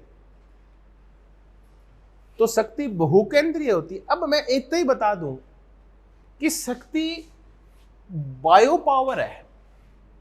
बायो पावर है कि आदमी में शक्ति एक जगह केंद्रित है या फैली हुई है। शरीर के हर अंग में क्या पाई जाती है? शक्ति पाई जाती है। वैसे ही समाज की हर एक संस्था में, अंग में शक्ति पाई जाती है। स्कूल के पास एक शक्ति होती है, जाति के पास भी शक्ति होती है, धर्म के पास भी शक्ति होती है, कारागृह के पास भी शक्ति होती है, हॉस्पिटल के पास भी शक्ति होती है। हर एक संस्था जिसका आप नाम ले सकते हो उसके पास क्या पाई जाती है? शक्ति पाई जाती है। वो आपको बाधित करती है। शक्ति है आदेश देने का अधिकार, उसका पालन करवाना। परिवार के पास भी शक्ति होती है। तो फिर आप जो बेरोजगार हैं वो कहते हैं चलो हम बायो पावर देखना चाहते हैं, क्या हर रंग में शक्ति है क्या? तो आज कहना बाबा क्या हाल है, बीड़ी का पीछे नहीं हो गए। इसका मतलब अब आपने अपने बापू के आदेशों की क्या कर दी है? अवहेलना। उन्होंने आपसे मना किया था कि आप बीड़ी नहीं पीनी है। अब वो आपके क्या करेगा? शक्ति का प्रयोग करेगा और आपकी आर्थिक लाइन को काट देगा। पैसे नहीं मिलेंगे अब आपको कि बेटा घर आ जा तू, है ना। परिवार, अब बताओ क्या शक्ति सिर्फ राज्य के पास या परिवार के पास भी है? शक्ति परिवार के पास भी है। हर एक स्कूल के पास भी शक्ति होती है। वो क्या करता है फिर? बच्चों को मन इच्छित तरीके से हाँकता है वो। तो अब ये और कहां पाई जाती है? ये ड्रिल क्या है? ड्रिल। ये पीटी क्या है? ये सुबह सुबह की प्रार्थना सभाएं क्या होती है? ये सब शक्ति के क्या है? विभिन्न रूप हैं, ताकि आपके दिमाग के ऊपर शक्ति बिठाई जा सके। अनुशासन के माध्यम से शक्ति का प्रयोग हर जगह किया जाता है। तो शक्ति क्या होती है? Bio power. इसी को क्या बोलता है? वो बायो पॉलिटिक्स बोलता है। बायो पावर होती है शक्ति। ये कैपिलरीज के माध्यम से हर एक अंग और हर एक व्यक्ति के अंदर फैली हुई होती है। हर एक व्यक्ति है उसके पास भी शक्ति होती है। एक पुरुष के पास अपने परिवार में शक्ति होती है। एक बच्चा दूसरे, एक बड़ा भाई जो बच्चा है वो छोटे भाई पे शक्ति का प्रयोग करता है। तो हर के पास शक्ति होती है। शक्ति बिखरी हुई होती है। शक्ति केंद्रित नहीं होती, बल्कि क्या होती है? शक्ति डाउन से कहां की तरफ बढ़ती है? ऊपर की ओर बढ़ती है। शक्ति दमन नहीं करती, बल्कि शक्ति क्या करती है? उत्पादन करती है।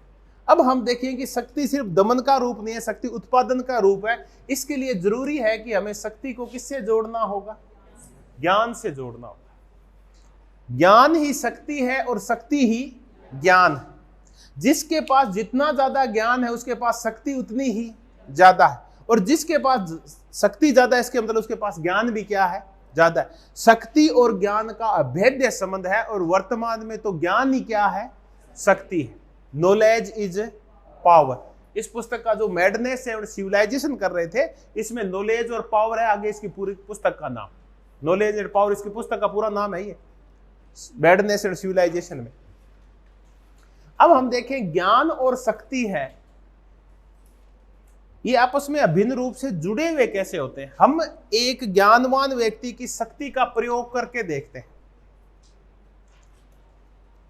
एक मनोवैज्ञानिक के पास एक पागल आया और उसने कहा अपनी शक्ति का प्रयोग करके देखते, वो ठीक ठाक है, वो ठीक हो सकता है, उसको समझाया बुझाया जाए तो। वो मनोवैज्ञानिक बोला जी ऐसे करो, इसको पैक कर दो। कहाँ पैक कर दो? पागल खाने में। ये बहुत ही खतरनाक हो सकता है। किसके लिए? समाज के लिए। तो अब उसने अपनी शक्ति का प्रयोग किया और उस व्यक्ति को कहाँ भेज दिया? अब बताओ पुलिस क्या करती है, मिलिट्री क्या करती है? यही तो काम करती है। ठीक है। एक वकील ने अपनी शक्ति का प्रयोग किया और एक मर्डरिस्ट के संबंध में तर्क किए, और तर्क करके और जज के दिमाग में यह बिठा दिया कि ये आदमी निर्दोष है। तो उसने अपनी ज्ञान शक्ति का प्रयोग करके और आदमी को क्या कर दिया? स्वतंत्र कर दिया। तो डॉक्टर्स, इंजीनियर, ये वकील, इनके पास कौन सी शक्तियां पाई जाती है? ज्ञान शक्ति पाई जाती है, जिसके द्वारा ये दमन नहीं करते, बल्कि एक काम और दमन तो करते ही करते, एक काम और करते, क्या करते हैं? ये उत्पादन करते हैं। ये उत्पादन कैसे करते हैं? शक्ति उत्पादन कैसे करती है? एक डॉक्टर के पास एक मरीज आया, डॉक्टर साहब मेरी दिक्कत है ऐसी, मेरे हार्ट में प्रॉब्लम है। जबकि सारा तो सारंग ही है, वो बुढ़ा आदमी था। वो बोला डॉक्टर साहब मेरे हार्ट में दिक्कत है। कि बुजुर्ग बाबा, मैं गया, आप फलानी कंपनी का तेल खाना शुरू करो और फलानी कंपनी का बंद कर दो, आप सफोला खाओ और आपका हृदय बिल्कुल नरम और कोमल हो जाएगा। अब क्या हुआ? उस डॉक्टर ने अपनी शक्ति का प्रयोग किया और मैंने उसकी बात मानी। इसका प्रभाव मेरे ऊपर नहीं पड़ा, सफोला के उत्पादन के ऊपर भी पड़ा। और अब एक फला ब्रांड जो मैंने बंद किया था उसका उत्पादन बंद हो गया, सफोला का उत्पादन शुरू हो गया। तो ये शक्ति क्या करती है? भांति भांति के उत्पादन करवाती है। डॉक्टरों को आपने विभिन्न प्रकार की दवाइयां और ये प्रेस्क्रिप्शन लिखते हुए देखा होगा। ये कुछ चीजों का उत्पादन बंद करवा देती है और कुछ का उत्पादन शुरू करवा देती है। तो ये ना बाजार को भी केंद्रित करता है ज्ञान। तो तभी ज्ञान के अंदर क्या पाई जाती है? शक्ति पाई जाती है, बाजार को केंद्रित करता है। तो अच्छा, अब कई बार आप है ना अपने गुरुजी से पूछो कि गुरुजी मुझे है ना, जैसे आपने ग्रेजुएशन किया, मुझे ना IAS की तैयारी करनी है, RS की तैयारी करनी है, तो गुरुजी को तेरा फलाने के पास जाना और फलाने के पास है मत जाना। तो एक का बंद और एक का काम है चल। या कहते तू घर पे तो तैयारी कर ही नहीं सकता, तेरे को जरूर फला से फला के बीच में जो बनी हुई है सारी चीजें, कहां से कहां तक है, ये उसके वो मिठाई दुकान कौन सी है, रिद्धि सीधी से लेकर तू कहां के मध्य जाना।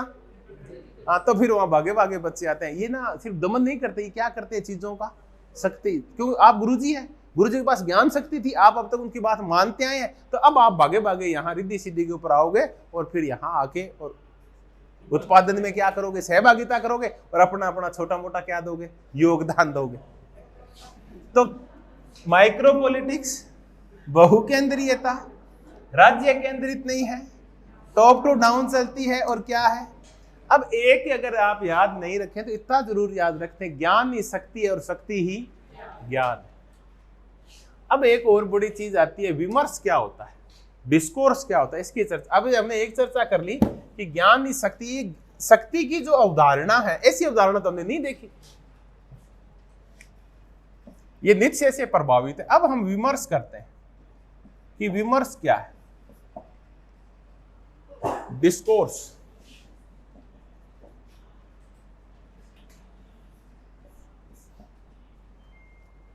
जब किसी भी एक संस्था के बारे में, किसी भी एक वस्तु के बारे में जब एक जैसी विचार पद्धति हो जाती है, एक जैसे लोगों के विचार हो जाते हैं, तब क्या तैयार होता है, एक विमर्श।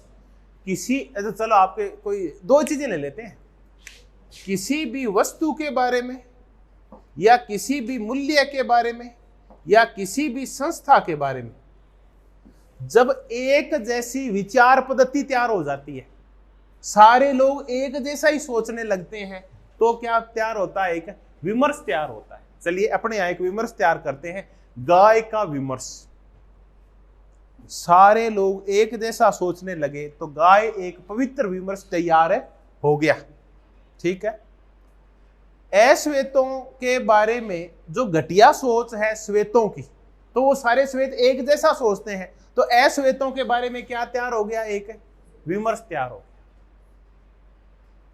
भारतीय नौकरशाही के बारे में एक विमर्श तैयार हुआ 30-40 साल में, चर्चा चलते चलते कि ये लाल फीताशाही का प्रयोग करते हैं, ये भ्रष्ट होते हैं, ये चोर होते हैं, ये लेट लतीफ होते हैं, काम करने की बजाय काम अटकाते हैं।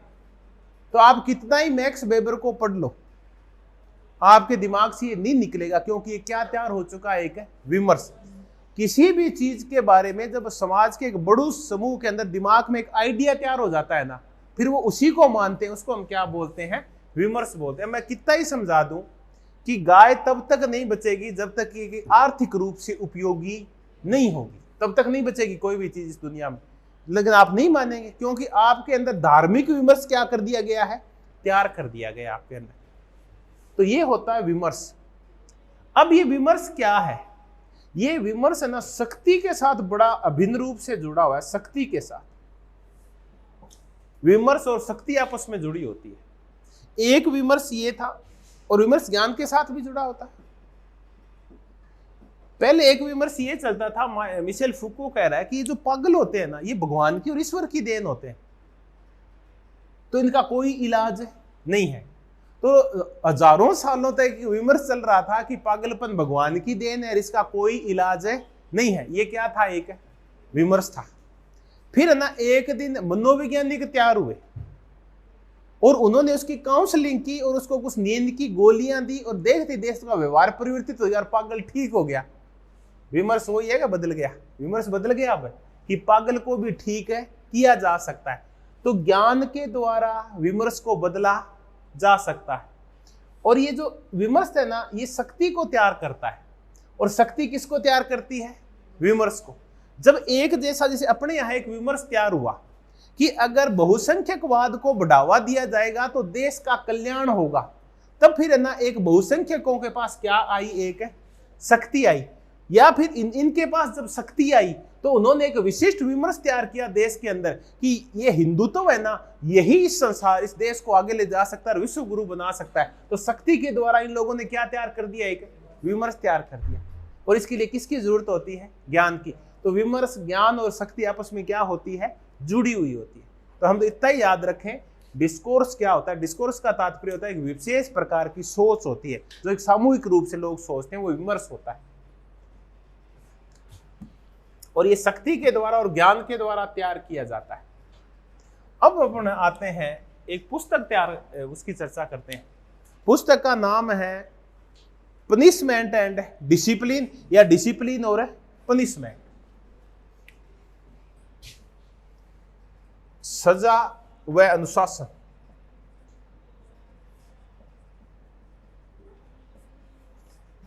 मिशेल फुको कहता है सजा दो प्रकार की होती है, एक होती है मोनार्कियल,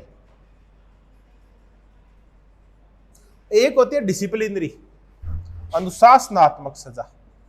देखिए इसका विचार वास्तव में मैंने अब ध्यान से पढ़ा तो मुझे कुछ समझ में आया, कुछ और नई चीजें पढ़ी तब। अनुशासनात्मकता कभी समझ में नहीं था क्या कहना चाह रहा है।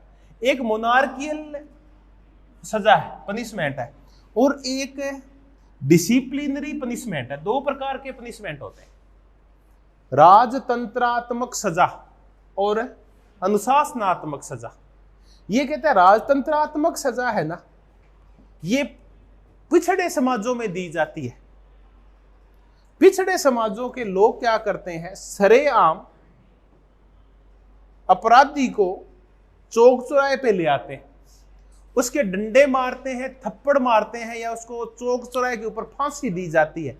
तो ये कौन सी सजा है, मोनार्कियल सजा बोलते हैं। ये घटिया और पिछड़े हुए समाजों में ये सजा दी जाती है जब सरेआम उसको शारीरिक दंड दिया जाता है, उसको पीटा जाता है, कोड़े लगाए जाते हैं।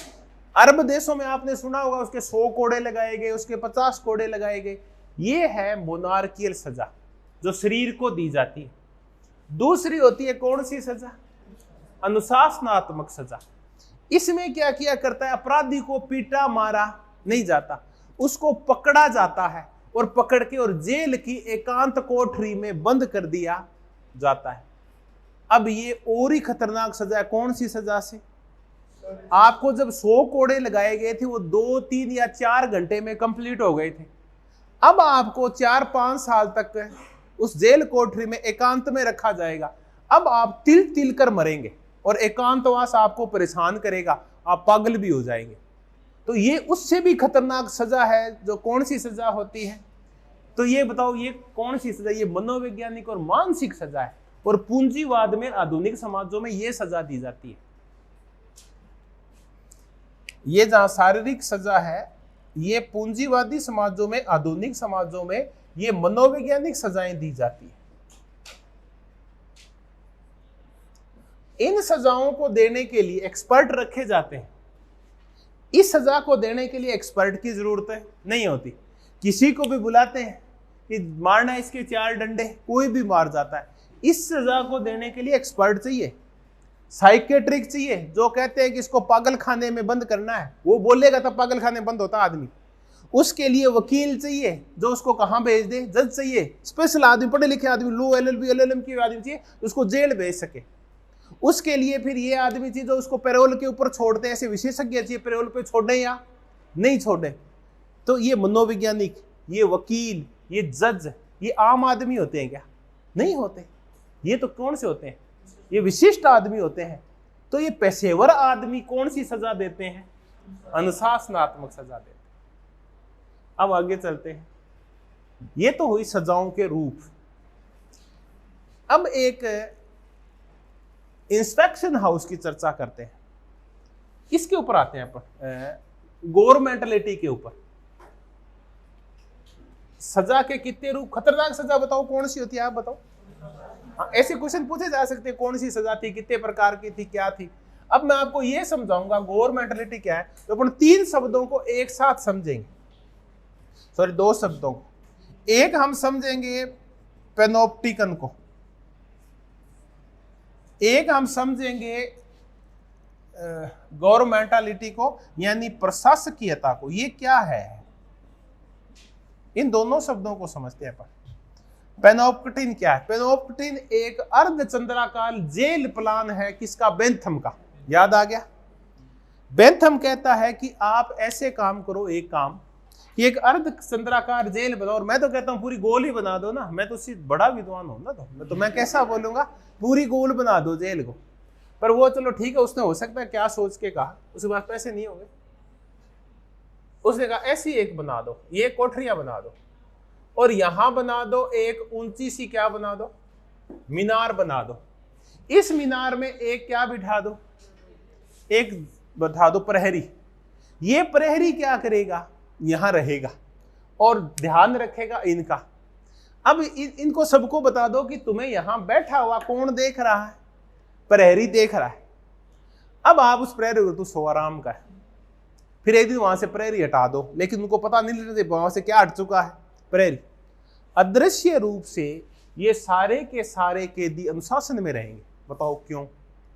क्योंकि उनको ये लग रहा है कि वो प्रहरी उनको देख रहा है, क्योंकि मीनार उतनी ऊंची है ये कैदी नहीं देख पा रहे कि वहां प्रहरी सो रहा है, जाग रहा है या नहीं है। इनको इतना बताया गया था, एक दो बार उसने मुंह निकल के ऐसे कहा था, मैं हूं, मैं तुम्हें देख रहा हूं, मेरे पास दूरबीन है।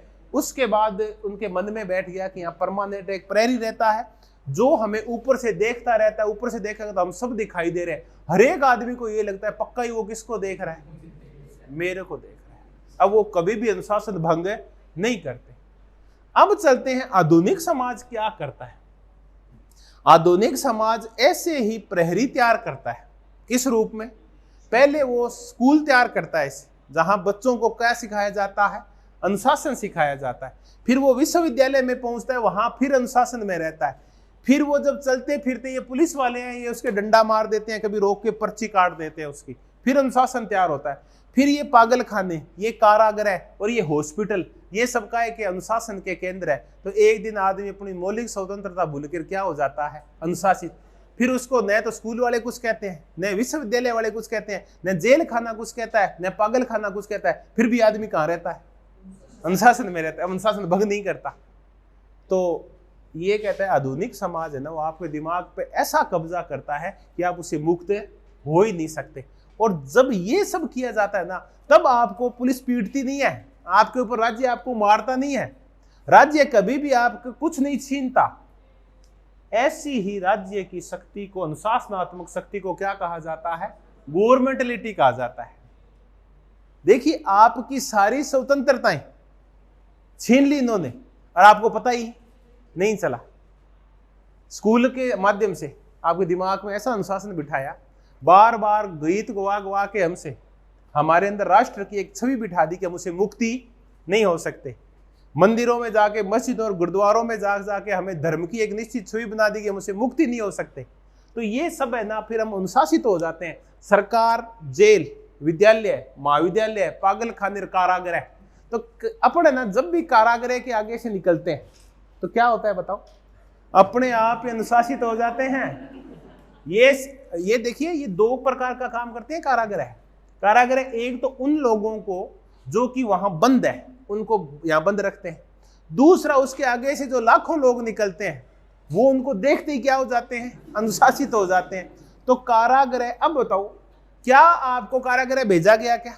नहीं है। फिर भी अप्रत्यक्ष रूप से आपके दिमाग में इस प्रहरी की तरह कौन बैठा हुआ है, वो बैठा हुआ है, कारागृह बैठा हुआ है, पागल खाना बैठा हुआ है। ये सारी चीजें कि आपने कुछ भी किया कि आपको कहां भेज दिया जाएगा, कारागृह। तो ये कारागृह आपके दिमाग में 24 घंटे बैठा रहता है।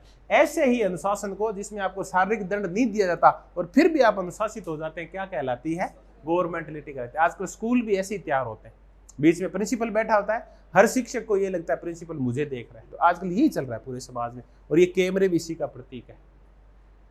क्या बच गई, जीनियोलॉजी बच गई। छोटा सा मुद्दा है, कोई भी सत्य है अंतिम नहीं होता, लेकिन कई बार शक्ति क्या करती है, अपनी बात मनवा देती है और ये कहती है यही सत्य है। स्टालिन ने क्या किया कि कोलखो सत्य है, मार्क्स सत्य है, एक देश में समाजवाद सत्य है, लोगों ने मान लिया। हिटलर बोला निर्जातीयता सत्य है, जर्मनी राष्ट्र राज्य है, सत्य है। मैं महान हूं, ये सत्य है। जर्मनी एक महान देश है, ये सत्य है। हमें रहने के लिए बहुत सारी जमीन चाहिए, ये भी सत्य है। और हम दूसरों को पीट सकते हैं, ये भी सत्य है। तो बताओ इसका काय का सहारा लिया, शक्ति का। तो जीनियोलॉजी कहती है वैसे कोई सत्य नहीं होता, लेकिन शक्ति किसी चीज को क्या साबित कर देती है, सत्य। इसको क्या बोला जाता है, जीनियोलॉजी बोला जाता है। हमने चर्चा की किसकी, मिशेल फूको के। सारी मुद्दे समझ में आ गए, अब आपको रटने की जरूरत नहीं पड़ेगी। ज्ञान ही शक्ति है और शक्ति ही ज्ञान है। विमर्श आ गया। डिस्कोर्स क्या होता है, एक विशिष्ट प्रकार की सोच जो सब लोगों में एक साथ पाई जाती है, वो विमर्श होता है। सजा अलग होती है और अनुशासन अलग होता है। सजा फिर भी कम खतरनाक होती है, अनुशासन ज्यादा खतरनाक होता है। और ये अनुशासन क्या तैयार करता है, आधुनिक पूंजीवादी समाज में गवर्नमेंटलिटी तैयार करता है। बायो पावर, बायो पॉलिटिक्स, पैनोप्टिन और प्रशासकीयता, इसकी हमने चर्चा की। और अंत में चर्चा क्या की कर ली, जीनियोलॉजी की। ये था महान विचारक मिशेल फूको। अब हम चर्चा करेंगे कि क्या इस उत्तर आधुनिकतावाद में कोई कमी भी है क्या। ज्यादा चर्चा नहीं करें। उत्तर आधुनिकतावाद में कमी ये पाई जाती है कि ये विखंडन पैदा करती है। ये ना निराशा पैदा करती है, क्योंकि आदमी को धर्म आशा पैदा करता है, विचारधाराएं आदमी के अंदर आशा पैदा करती है, अपनी पहचान व्यक्ति में आशा पैदा करती है, अपनी जो संस्कृति होती है वो व्यक्ति में आशा पैदा करती है। धर्म आशा पैदा करता है, ईश्वर आशा पैदा करता है। ये कहते हैं ईश्वर विचारधारा, ये लुटार्ड कहता है कि सब चला जाएगा। जब वहां वृत्तांतों का अंत होगा तो न तो ईश्वर होगा, न धर्म होगा, न जाति होगी, न राष्ट्र होगा, कुछ नहीं होगा। जब ये सब कुछ नहीं होंगे तो हम फिर किसके सहारे जिएंगे भाई? तो हमारा कोई सहारा नहीं होगा, फिर हम निराश हो जाएंगे। तो ये चीजें है ना, ये मार्क्सवाद आशा पैदा करता है, उदारवाद आशा पैदा करता है कि हमारी जिंदगी भी क्या होगी, अच्छी होगी। फिर जब बहुकेंद्रीयता पे बल देते हैं, बहु नरजातीयता पे बल देते हैं, तो समाज में विखंडन आते हैं, लोग लड़ते हैं आपस के अंदर। ये इसमें कुछ कमियां हैं। और फिर अंत में चर्चा करें हेबरमास की। हेबरमास ने कहा कि आधुनिकता एक अधूरा प्रोजेक्ट है। याद आया? अंत में ये बात करके और उत्तर आधुनिकतावाद को समाप्त करते हैं हेबरमास की बात से।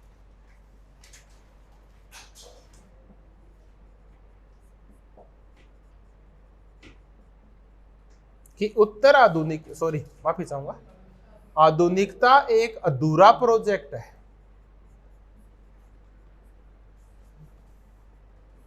इसका तात्पर्य जो आप समझ रहे हैं इसका अन्यथा अर्थ नहीं ले आप कि आधुनिकता एक अधूरा प्रोजेक्ट है, चलो फिर उत्तर आधुनिकता ले आते हैं ना। ये कह रहे हैं अभी तो आधुनिकता ही पूर्ण नहीं हुई है। जब आधुनिकता पूर्ण हो जाएगी तब क्या आएगी? उत्तर आधुनिकता। तो अभी पहले इसको तो पूरा होने दो। तब हेबरमास बहुत ही गंभीर आलोचक है किसका? उत्तर आधुनिकतावादियों का। अकेला हेबरमास ही नहीं है, इनका आलोचक है नाम चोम्स्की। नाम चोम्स्की की एक बुक बता दो जो सबसे फेमस है, बहुत ही ज्यादा, मैन्युफैक्चरिंग कंसेंट, सहमति का गणना, सहमति गणना, मैन्युफैक्चरिंग कंसेंट, फेल्ड स्टेट, रोग स्टेट, ये सब किसकी किताबें हैं? नोम चोम्स्की की। तो आज हमने चर्चा की उत्तर आधुनिकतावाद की। तो खूब आनंद आया आपको भी, मैं उम्मीद करता हूं। मुझे पढ़ाने में बहुत आनंद आया उत्तर आधुनिकतावाद। भगवान मिशेल फूको की आत्मा को शांति दे। चलिए,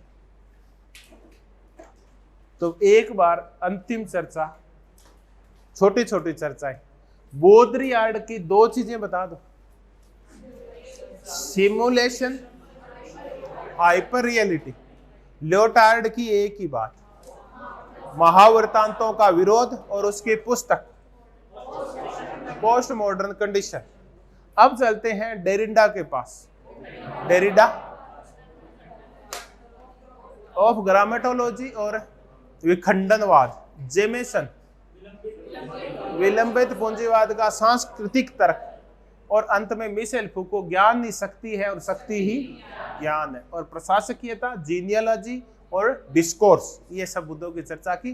हेबरमास ने और नोम चोम्स्की ने आलोचना की, और हेबरमास बोला कि आधुनिकता अभी भी एक है अधूरा प्रोजेक्ट। धन्यवाद। जो छोटे बहन भाई ऑनलाइन देख रहे हैं उनने भी आनंद आया होगा, उनको भी आज इस विषय को, इस टॉपिक को पढ़ के, क्योंकि बिल्कुल नया टॉपिक था। कोशिश की मैं देखिए आपको अच्छी तरह से समझा पाऊँ। अब कहाँ तक कामयाब हुआ ये तो आपकी प्रतिक्रियाएं बताएगी। धन्यवाद, बहुत बहुत धन्यवाद।